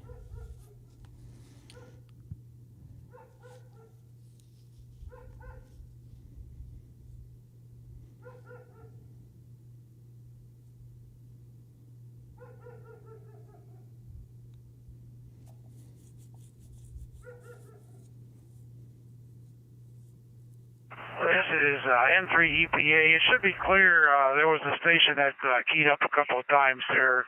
But yeah, I got to stop for fuel. I'm going to step out of the truck for a few minutes. Excellent. I see you getting closer. You're only 2,062 miles away. So good to see you're getting a little closer, and get some fuel. Talk to you in a few. This is Greg, K6EGG. Also on YouTube, if you type in my call letters, Kilowatt 6 Echo Golf Golf, K6EGG, you can hear how your radio sounds into Reflector 30 Charlie here.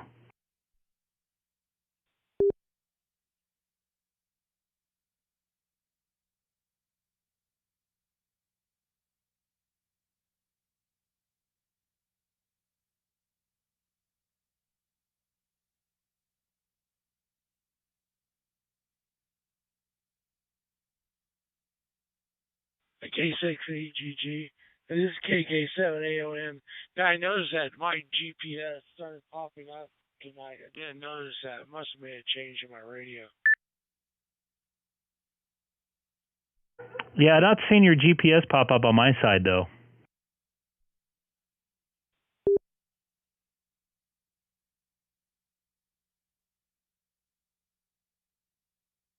So you're out there in Northern California, up in Chino. Actually, the Northern California city is called Chico. It's close to Chino. Chino is actually, though, in Southern California. I'm about 40 miles east of Los Angeles, 25 miles away or so from Disneyland, if you're familiar with that area. Yeah, I should know that. I was born in Linwood, down in Southern California, and then lived a good 25 years up in San Jose. Been out of there for 25 years now.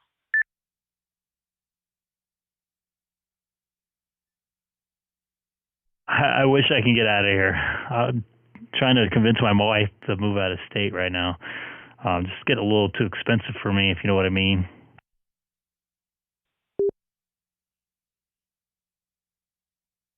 Yeah, I fully understand. We left, I think, in 97 we left. But, yeah, it's getting expensive everywhere. Houses out here have just skyrocketed in the last 2 years.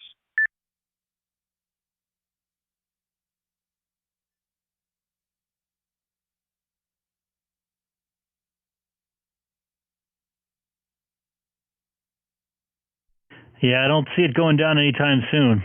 So I was kind of hoping to cash out what I did here because I bought my house during the end of the housing crisis in 2010. And when these type of houses, bigger houses, were going for pennies on the dollar for what they were new. So I have a lot of equity and I don't owe too much on it. So either try to pay this baby off and then just rent it out and go out of state. But I'm afraid with all the rental stuff going on right now. So we'll see. Hopefully in the next couple of years.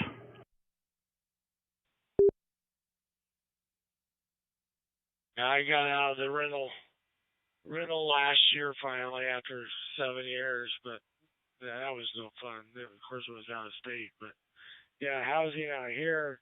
Our neighbor got transferred to Nashville, and he put his house on the market $250,000 more than what he paid for it a year ago, and in 48 hours he had 65 offers.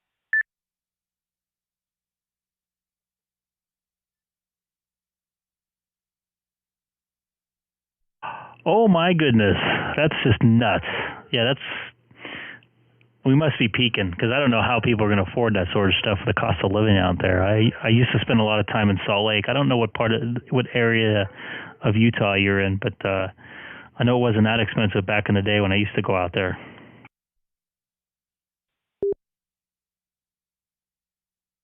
Yeah, I'm in Eagle Mountain, which is about, 40 minutes south of Salt Lake, and it used to be so-called cheap to come out here, but that's not the case anymore. Everyone wants out here because it's kind of isolated, just a little. I mean, we're 20 minutes from major shopping and everything, but, we got Costco's just down the street. So, but yeah, cost of living is just, it's gotten out of control.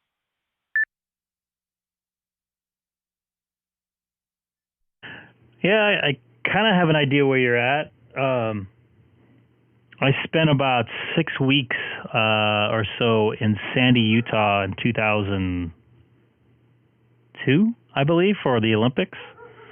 So it was pretty cold during that time, by the way. But if you have a Costco nearby, that's all you need in my eyes. It would be nice to have some restaurants, but if you get a good Costco and know some good recipes, you're good to go. K6EGG.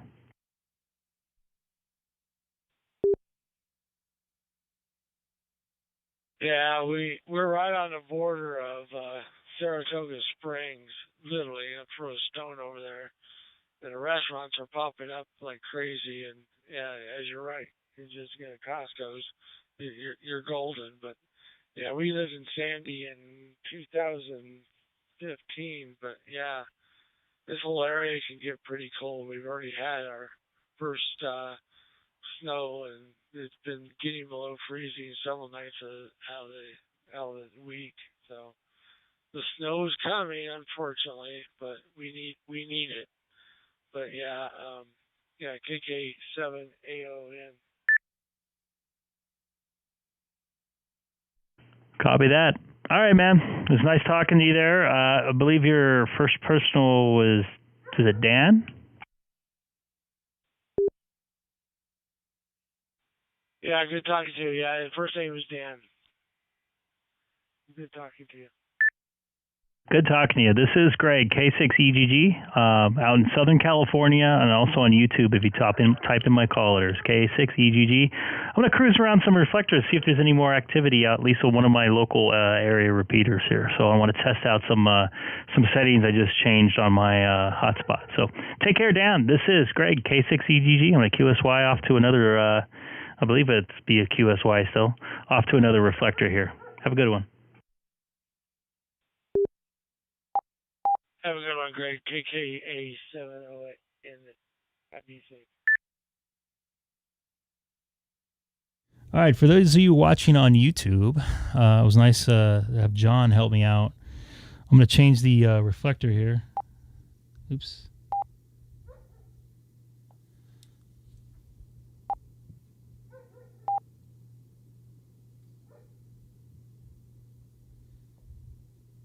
Let's see this.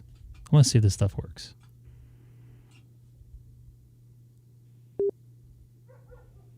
Link to REF030 Charlie. Real quick echo test, K6EGG. Real quick echo test, K6EGG.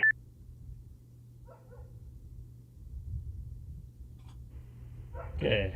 Unlink the reflector. Not linked.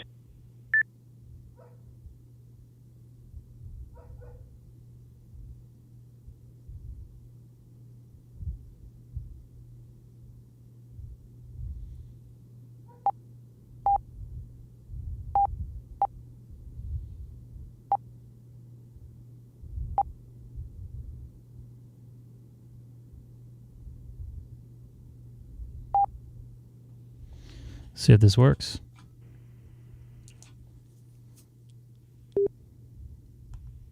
Link to REF012 Alpha.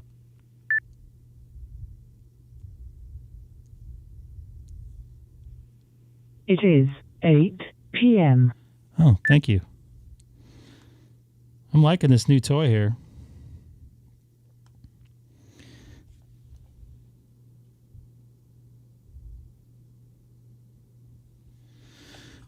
Kilowatt 6 Echo Golf Golf, monitoring on reflector 12 Alpha.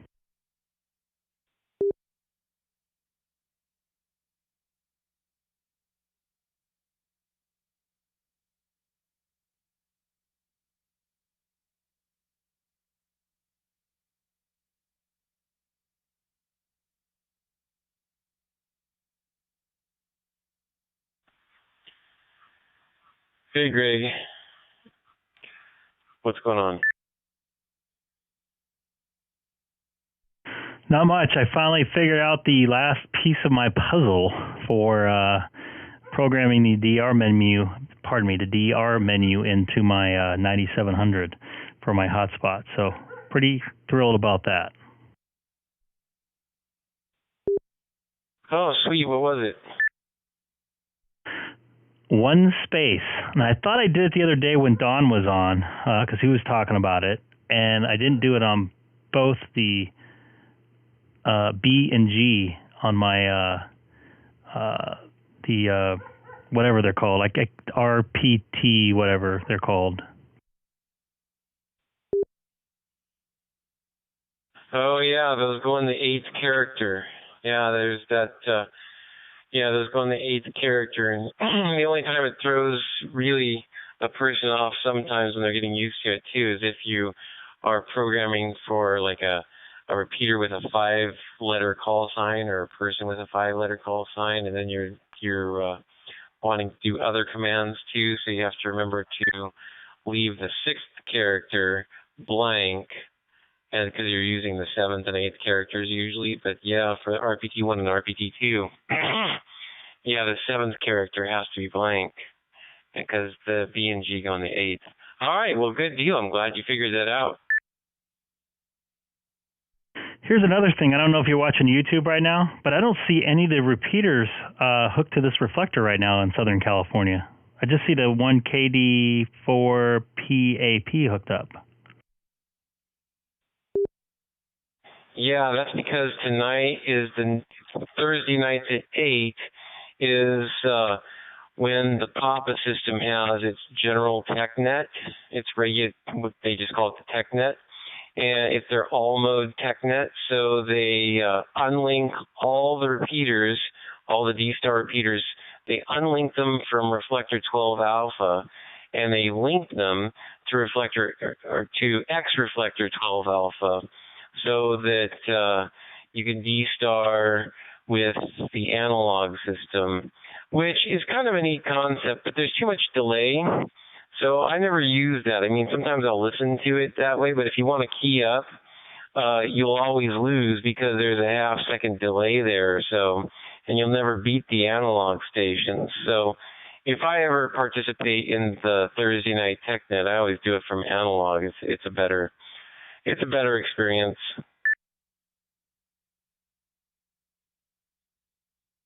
So if I turned on what XLX012, I should be able to hear that.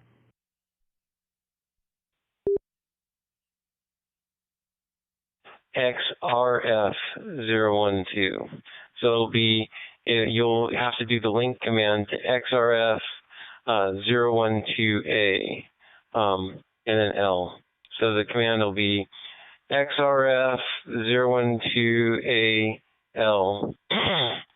And but it'll only work if you have enabled the, I think it's the IRC with a server that well, you can try it. Go ahead and try it. I'm curious if it works. But I'm thinking it might not work since you probably don't have your hotspot programmed to do the additional reflectors. Let me see. I'll be right back. K6EGG. Okay. Well, yeah. If you linking to XRF012 alpha.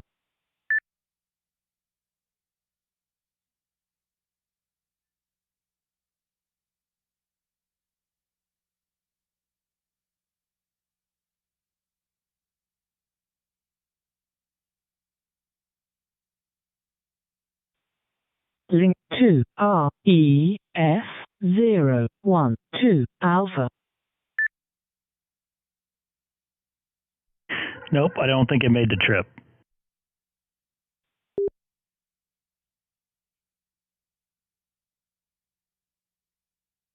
Okay, yeah, you would put, like if you're in DR mode, you would do the XRF012 AL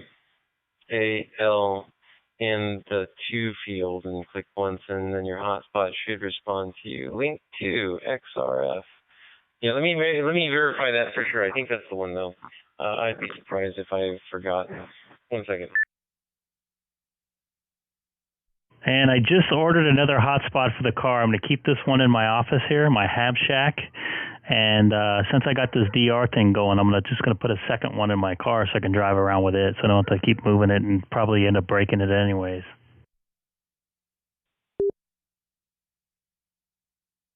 Oh, that's handy. Yeah, so it's an XRF reflector. Okay, so you know what I could do? I could go ahead and screenshot you what you need to add. Let me go look at my computer real quick.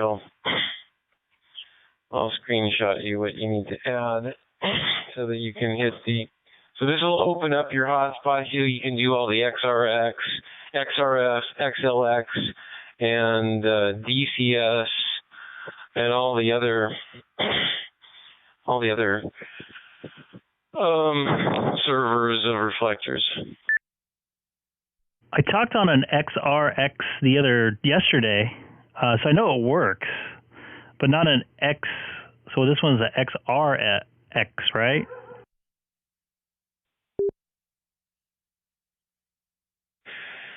X-ray Romeo Foxtrot, XRF.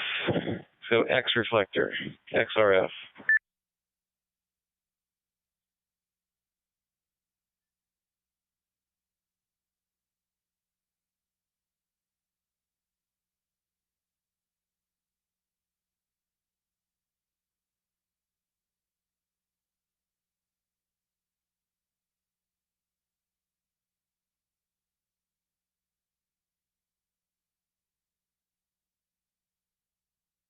Let me try that again real quick. Is it alpha?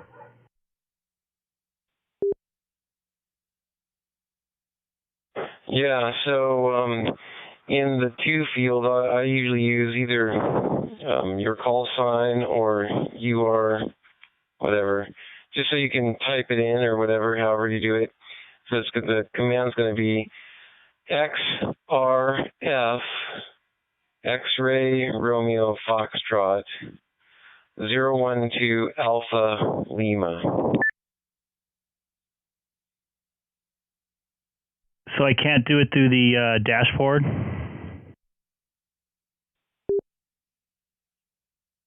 Oh, you can. I just don't think it'll, you could do it through the dashboard. I just don't think it'll be one of the drop downs for you.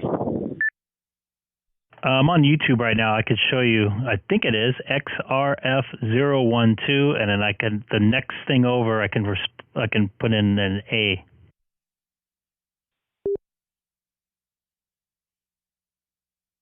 Oh, well then you can. I'm going on YouTube now.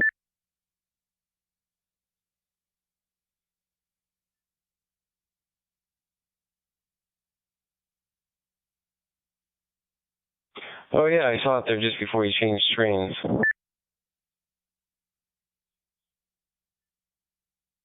Sorry about that. I was looking at something else, private email. Yeah, see in the corner here, or right above the gateway there?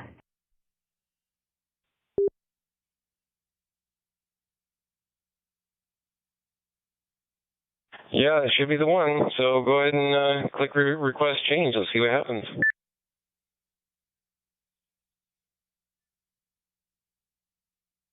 Oh boy. Linking to XRF012 Alpha. I didn't hear anything on here earlier.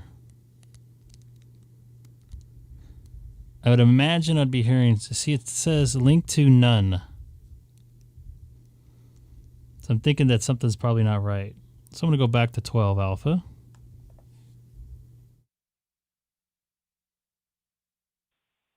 Link to REF012 Alpha. Yeah, I don't think it linked. XRF 12 Alpha works. I think I keyed over you. Sorry, say again.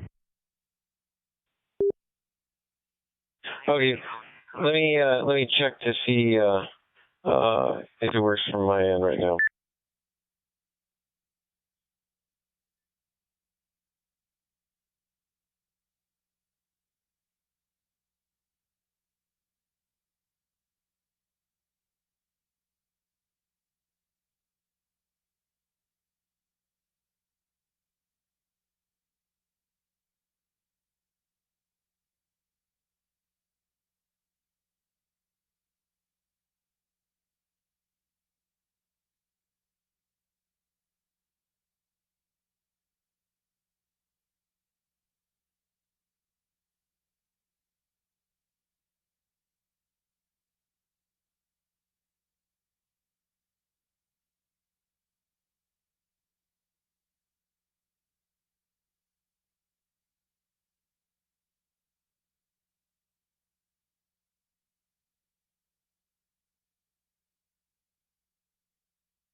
Play there, Greg. I just had to wait for break in transmissions to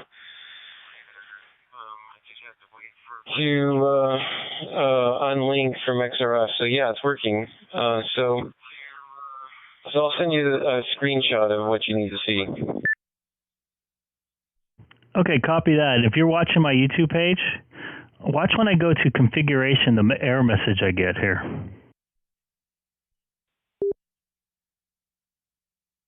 Copy.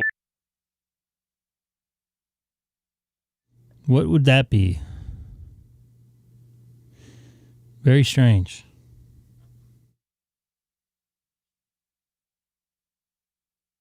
Oh, yeah. So I think the hotspot is a compilation of multiple components. So there's the MMDVM hat, and then there's, I guess, a modem, and then I don't know what else. Then there's the computer. So I guess look through the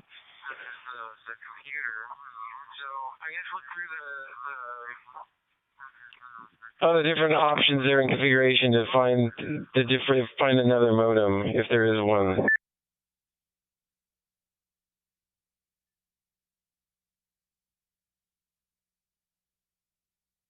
These look both the same. Strange.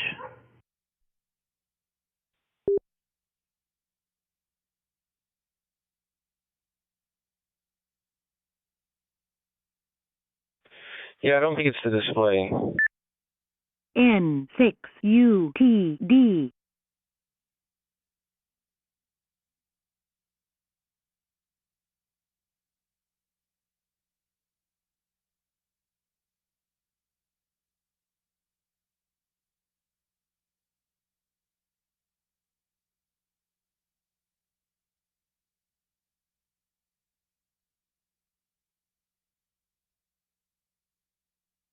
Oh, try that.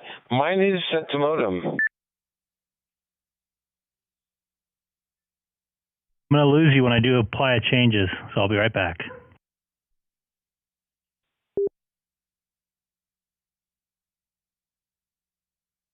Copy, apply changes.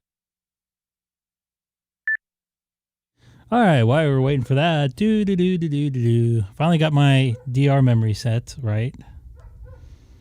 Only took about 3 days. Had help from a lot of cool people. So anybody new to the channel, please do not hit that. Please don't forget to hit that subscribe button. Trying to get to 500 subscribers. Looks like we got 3 or 4 more new subscribers today.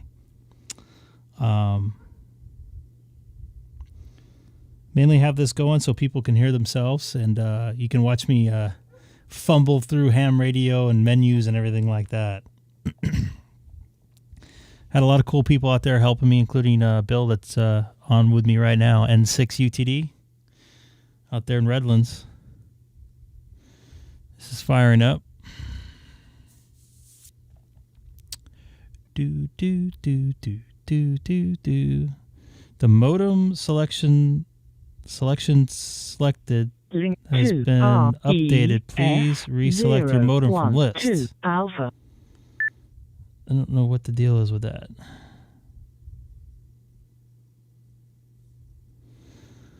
That's weird. I got that error message again. I wouldn't call it an error message, but it's just telling me to do something.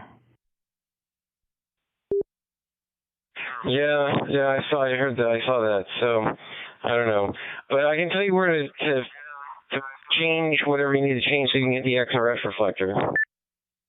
All right, shoot.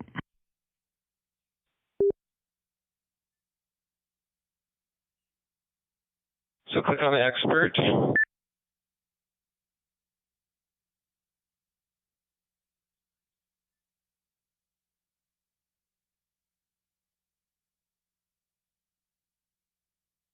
All right. RCDDB gateway.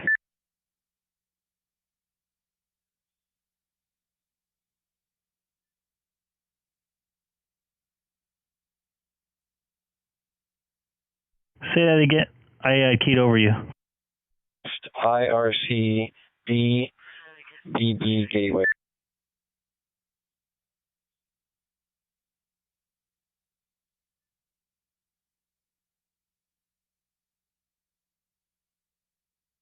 And then scroll down. N6UTD.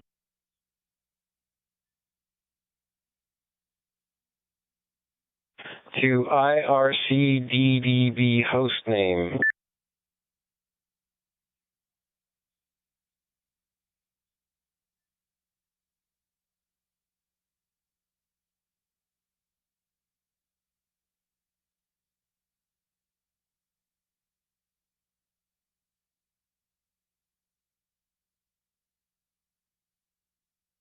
That one right there.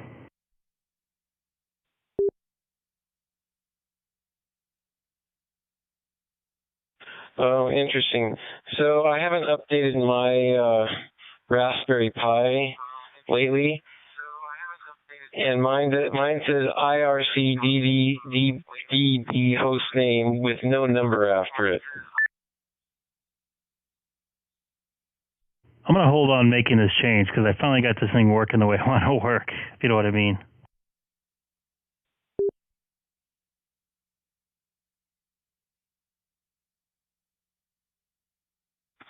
Yeah, no worries. N6UTD.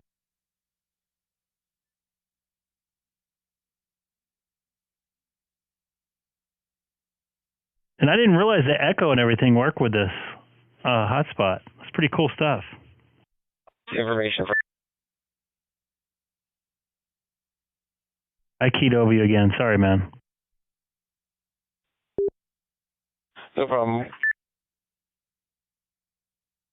What did you notice that's pretty cool?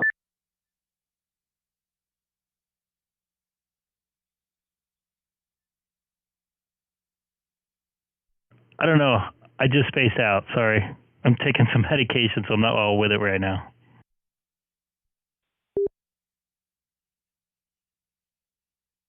Oh, that's smart. Yeah, get on YouTube and I'll be out of it. That's perfect.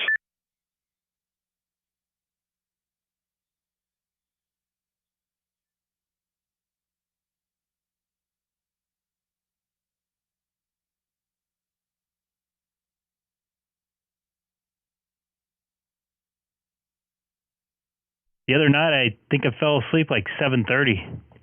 Not used to it.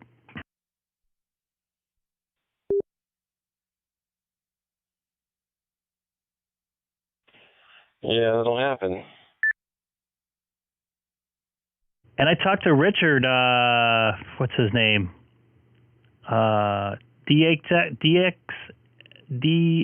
Something or other. HDX?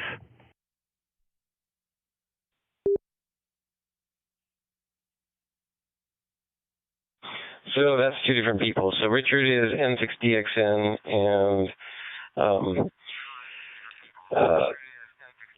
then Dave is HDX. Too many DXs in there, or X's in there. Can you hear my dog? Not my dogs, my neighbor's dogs in the background.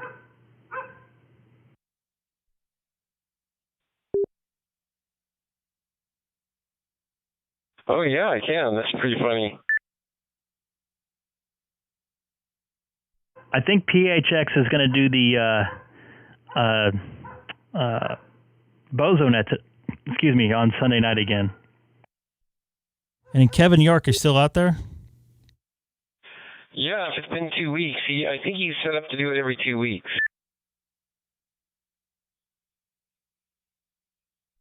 I normally listen to that thing for like 5 minutes and check in just to see if I can hear anybody else close by.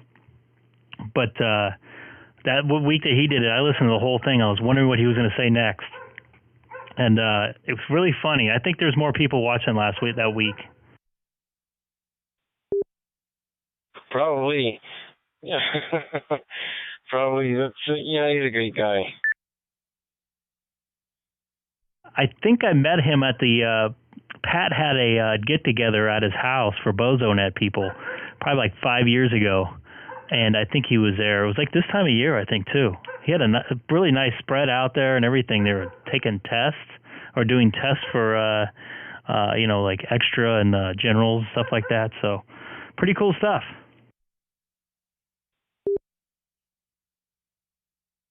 That's pretty cool. Yeah, I like Pat.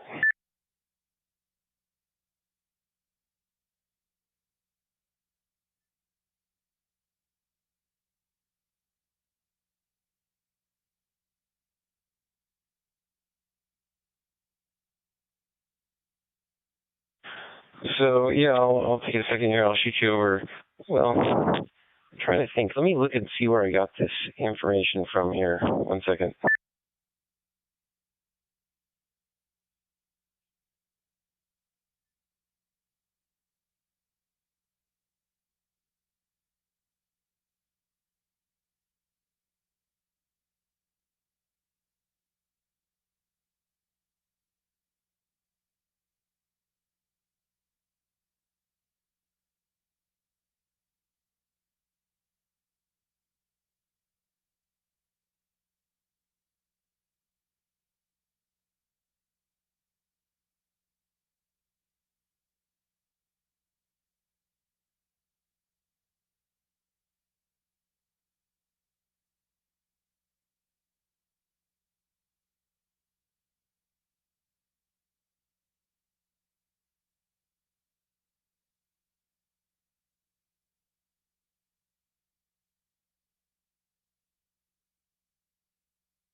So I have to register for those other networks?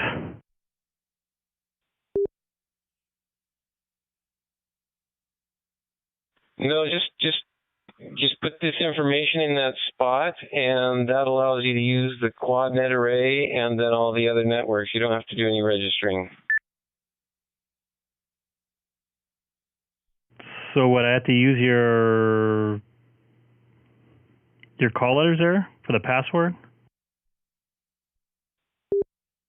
Call letters for the username, and then yeah, it's just right up there at the top of that link I sent you, and then the password's the 2E0ZZZ.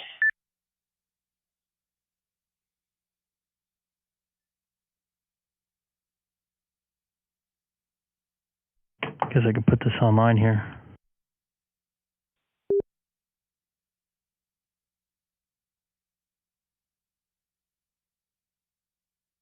Yeah, you don't need to show my screenshot online, but yeah, that's it right there. Oh, no. I'm not going to do that. I just wanted to show the web page you sent me.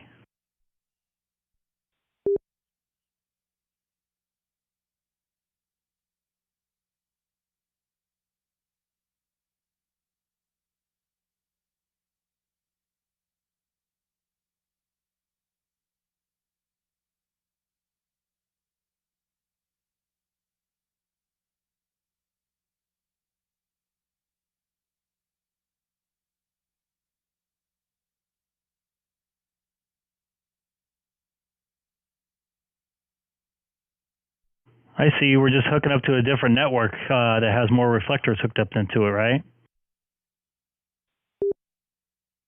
Yeah, so basically, it's DStar is all about which server you're connected to. That's routing all the stuff, and so by adding this server into the list there, it will now your hotspot will now be capable of routing to these other networks.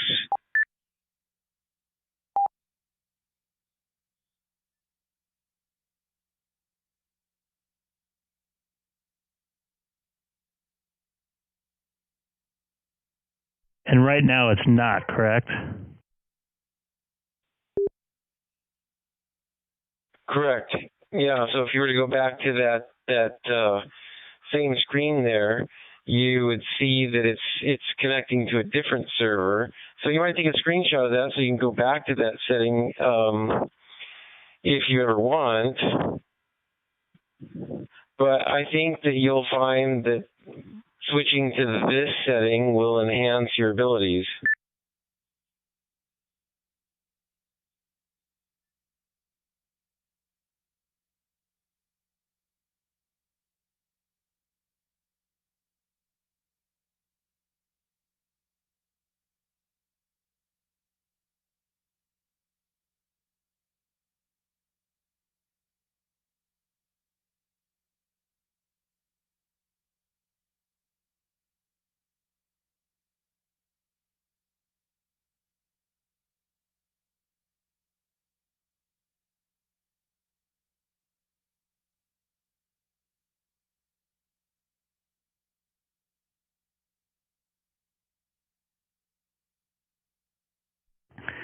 I never sorry to change the subject here. I never open my window because it's usually pretty warm, and we have the AC running up here at night. I didn't realize how much my neighbor's dog barks so much. I mean, it's been barking for like an hour straight.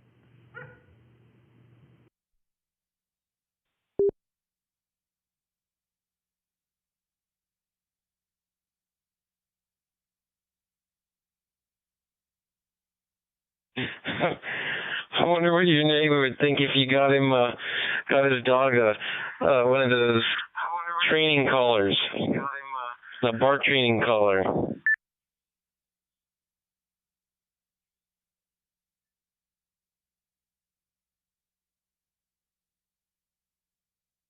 I don't know. I've never really talked to him. I'm probably going to have to talk to him very soon because our fence is falling over.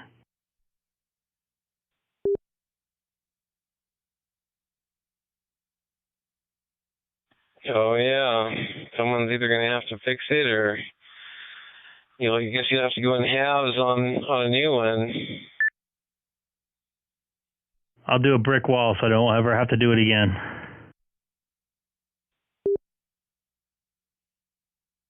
Yeah, that's a good idea. Or a lot of people are putting up those vinyl fences.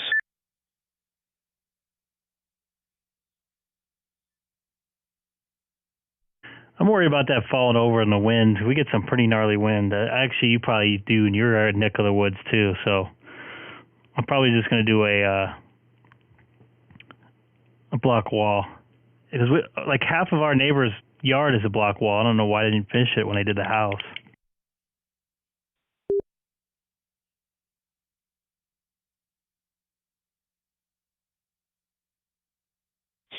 Maybe if you weren't the previous owner of this house that you're in now, maybe the previous owner didn't want to go in halves on the wall, and he didn't want to fund it himself.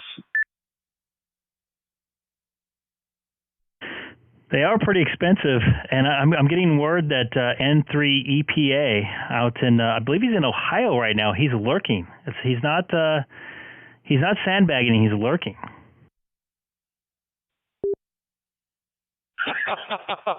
Yep, we determined today that he's a lurker. Curtis is a sandbagger. Poor Ray out there in Ohio sitting in this truck is a lurker.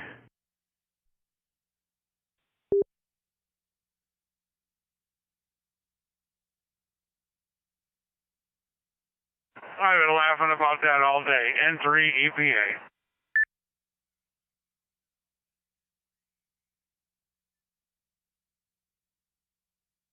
And I see you're moving again. Nice to see you're moving again.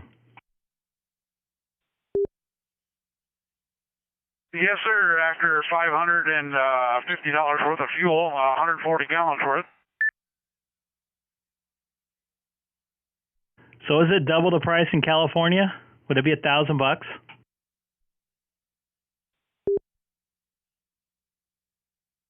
Yeah, pretty close. I think it's $5 a gallon, or close to a little over $4, I think, for fuel.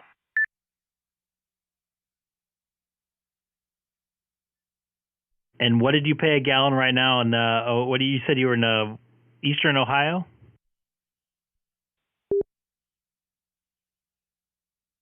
Yeah, Eastern Ohio, Northeast, almost there. Let me see. I think it was like 350 something.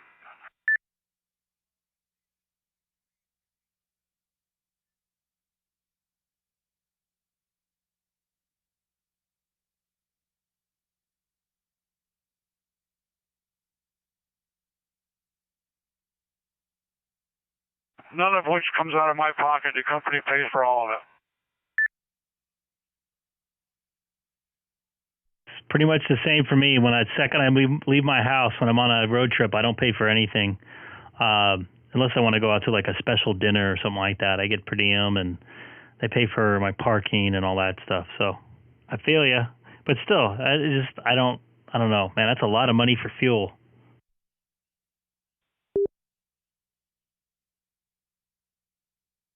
I fuel up every other day.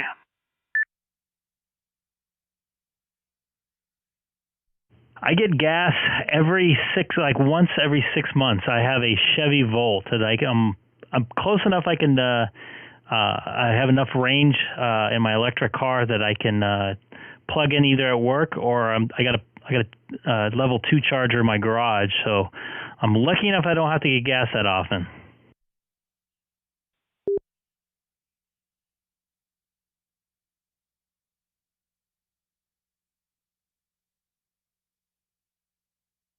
I put 1,500 miles on my personal vehicle a year, so I don't spend hardly anything in gas there. But I'll let you back to Bill there, N6UTD. I didn't want to cut you out there, but N3 EPA is listening, lurking.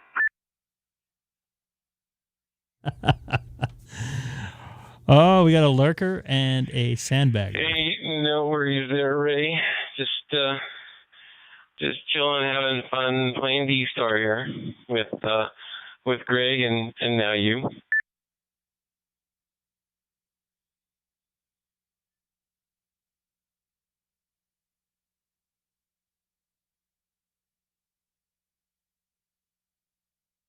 Very good. I'm stuffing my breakfast down my face right now while I'm driving and talking to you guys. So back to you guys, N3 EPA.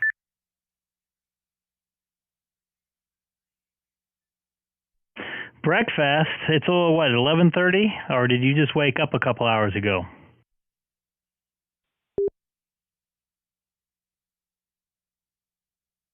I've been up since 7:30 my time this morning after getting home at like 1 o'clock in the morning.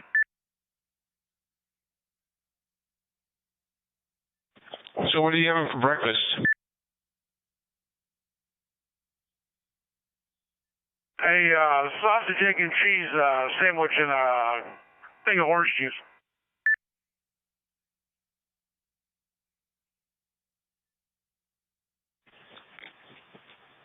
And did you make that, or did you get it from someplace?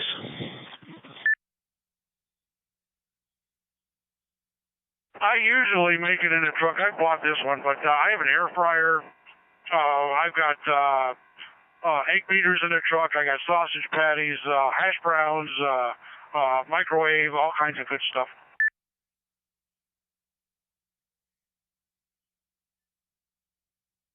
That's right. You told me you had a lot of stuff. Well, I'm just finishing the last pieces of some delicious sushi for dinner.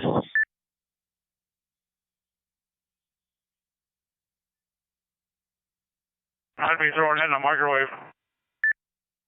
N3. I would ruin it. I'm going to give something to try here. I'll be right back. K6EGG. Copy, try.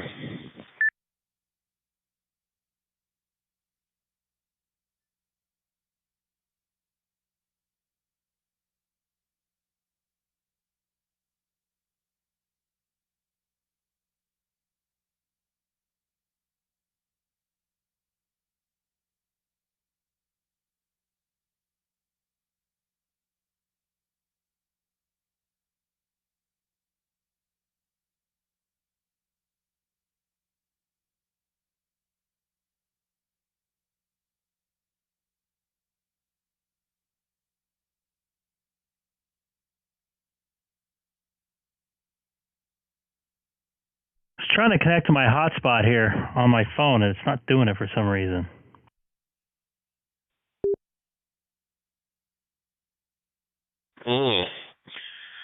Sounds like a problem.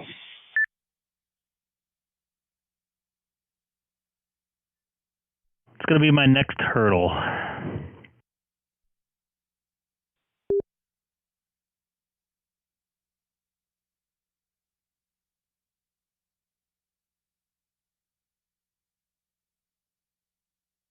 I have a cheap straight talk cell phone, and the hotspot is non-existent. I had to buy another Wi-Fi type hotspot through straight talk, which is $15 a month to run my jumbo spot there.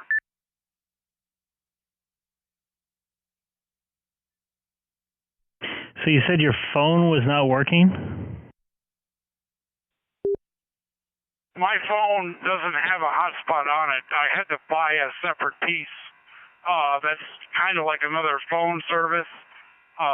It's a Wi-Fi hotspot. I only got 2 gig a month, and it's $15 a month for those 2 gigs.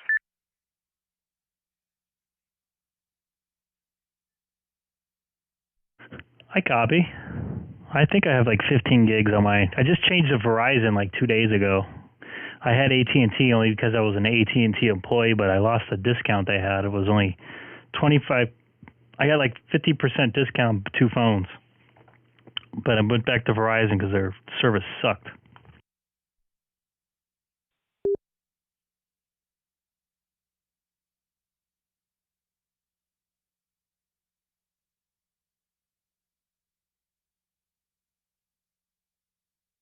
Straight talk's not the greatest, but it's fairly cheap. That's what I'm all about. It's trying to put more money in the bank and less in other people's pockets.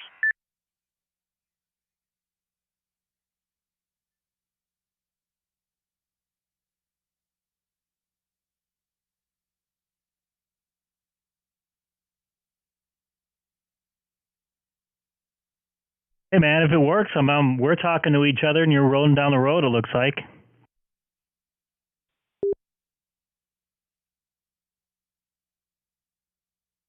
For the most part, yeah, I do got some dead spots where my internet goes out a little bit, but for the most part, it's there. So I really don't complain. It's better than nothing, I guess.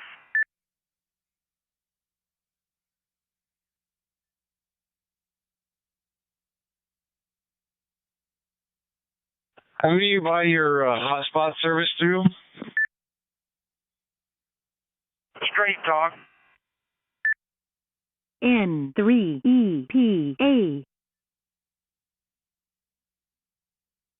And did you say the phone service was also straight talk? Yes, and the phone, they don't have a hotspot on the phone, or it's not hooked up to where it works. You can't connect anything to it, but yeah, so they want you to buy this other. I bought a refurbished piece of equipment. It's like a little hockey puck, but it shows that I'm connected. It shows how many devices I can connect, up to 8 devices to it. But I just use it for DStar, so.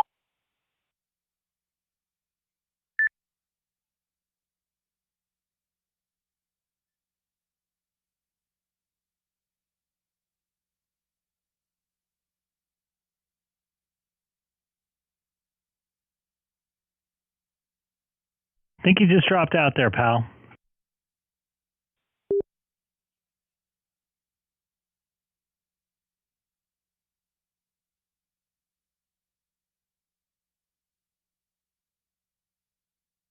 He must have went in some bad Wi-Fi area. Your new Verizon service versus your AT&T service you used to have.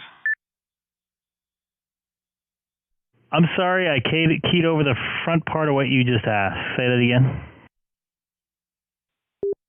Oh boy. So for you, Greg, I'll be curious to hear what difference you notice with the Verizon wireless service versus your previous AT&T wireless service? Well, I had Verizon before I moved to AT&T, and the only reason why I moved to AT&T is because one of the companies I work for got bought out for them, and they sent us this big old thick, 1-inch thick thing in the mail about all the different discounts we can get. One of them was DirecTV, every channel, including Sunday Ticket, all the what's it called, like pay channels, like pay-per-view. They're on all. It was like basically every single channel they had all the time, for $10 a month for 4 or 5 boxes, whatever it was, and 50% discount on the highest plan AT&T Wireless had, which was their. I think I ended it with it was like a 5G plan, even though I don't have a 5G phone. But it's basically all you can eat. A Wi-Fi hotspot, as well as free international calling, all for between me and my wife's phones. We paid $92, so I could not beat that deal. But the phone service was horrible.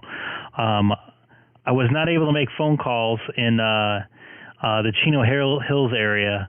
I don't know if you know that area too much, but there's a Wood Ranch restaurant. I couldn't connect to the internet, and I couldn't make phone calls in there.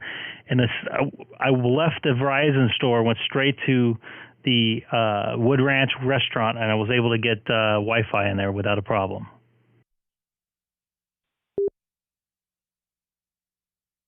All right, just curious if you also can, before you picked up Verizon, if you had considered T-Mobile at all too. I have. I know a lot of people that have it at work, and they ended up going back to Verizon. I travel a lot, and I know some people had some issues with it in different cities. One thing that I need to worry about is they share towers with a lot of different companies, and they end up booting people off the towers if it gets crowded. So like inside like a Staples Center, I don't believe, as far as I know, as far as last year, they didn't have their own tower in there. So once all their users got used up, they started booting people off T-Mobile to make room for their own network or whatever. I think they shared it with, I forget which one. I think it was AT&T in there. But I'm not 100% sure. But anyways, usually when it's crowded, their phones don't work.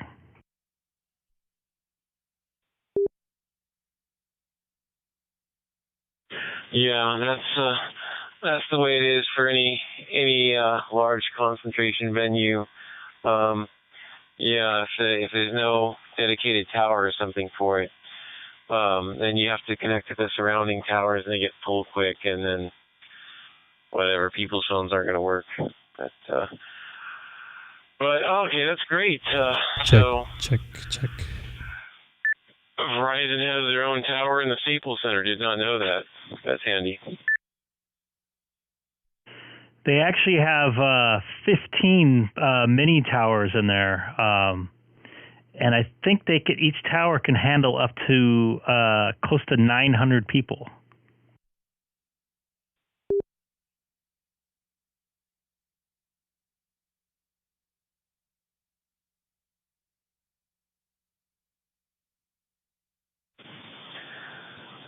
Seems like they ought to be able to handle more than that, but maybe not. That's still a pretty good number. I talked to one of the guys in there when they were not installing it, but working on it. They're not real towers; they're micro cells. So they hand off to bigger cells when it gets full. But for the most part, they have a bunch of them around the whole entire arena. They have them in I think they have them in the scoreboard. I have to double check on that. But I know they have them all in the rafters, all in the hallways. In the concourses, they have them up in the attic. So they're like basically everywhere. So you have full signal everywhere in the entire building.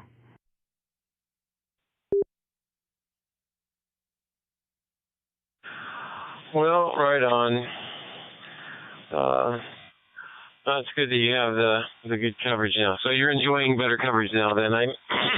Well, you said you did, so right on.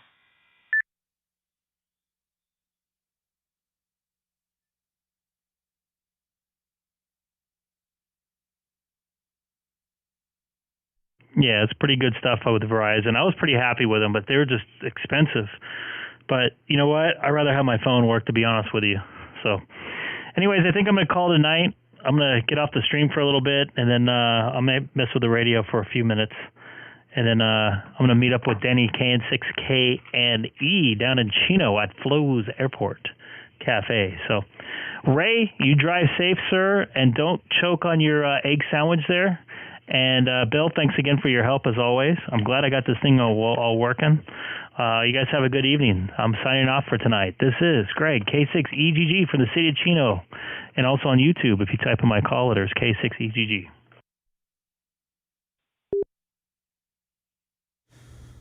All right, have a good one, Greg, and you have a good one too, Ray. Are you going to be driving all night, Ray? I got a couple more hours. I'm done. But, yep, you guys have a good evening. I'll be out there, like I said, Tuesday, so I'll be listening. But it's getting closer. N3 EPA mobile. All right. That was some Rag Chew there tonight. And I'm pretty happy, pretty stoked. I have my hotspot working. So I'm going to be putting that in the car. I'm going to try it out in the car maybe tomorrow or Friday. And then I'm going to get the new hotspot in here, on Saturday. Now that I know how to set it up, I should be pretty quick. I'll do all the updates and everything like that. So I'm looking forward to it. All the new... I should probably center myself in here. My back hurts. Sorry if you guys saw me moving around all night. There we go. Nice and center. So I got my font right there. So I had a good night. John out there in Michigan helped me with the final step to get my hotspot working. Although I thought I tried it with the Dawn DUO, and for some reason it didn't take. So it's working now. That's all that matters. I always like the ham radio community. They're great with helping everybody out, and I hope by people watching this video or my videos, me fumbling through. Making different changes on my radio and different changes on the Pi-Star, which I can bring up here on my screen, that it kind of helped somebody figure some stuff out. I know a couple months ago, there's a couple guys that just watching here locally that was trying to figure out their DStar, and Fred, K6OS, was able to help them. So it's always good to help one another. That's what the community here is for. It is amateur, so that's one thing you got to keep in mind. So all of us are not professionals at this. So anyways, thanks again for watching. I'll probably be back on tomorrow night. Don't know what time, but all the new viewers out there and all the new subscribers today, I think we got like 3 or 4 new subscribers today, which I really appreciate. If you're new right now and haven't subscribed, please do. Trying to get to 500 subscribers. And no, I will not be trying to sell anything or buy this Icom radio. I'm sponsored by them. That will not be happening. I'm not doing it for that. I'm just doing it for fun, spreading the word, trying to help people out as much as possible. They've helped me out a ton. A lot of people out here, they all know who they are. I don't want to keep on repeating their names, which I kind of did earlier. But thanks again for watching, and I will be back. This is Greg, K6EGG from the city of Chino, 2 miles north of the Chino Airport and 40 miles east of Los Angeles. Have a good evening.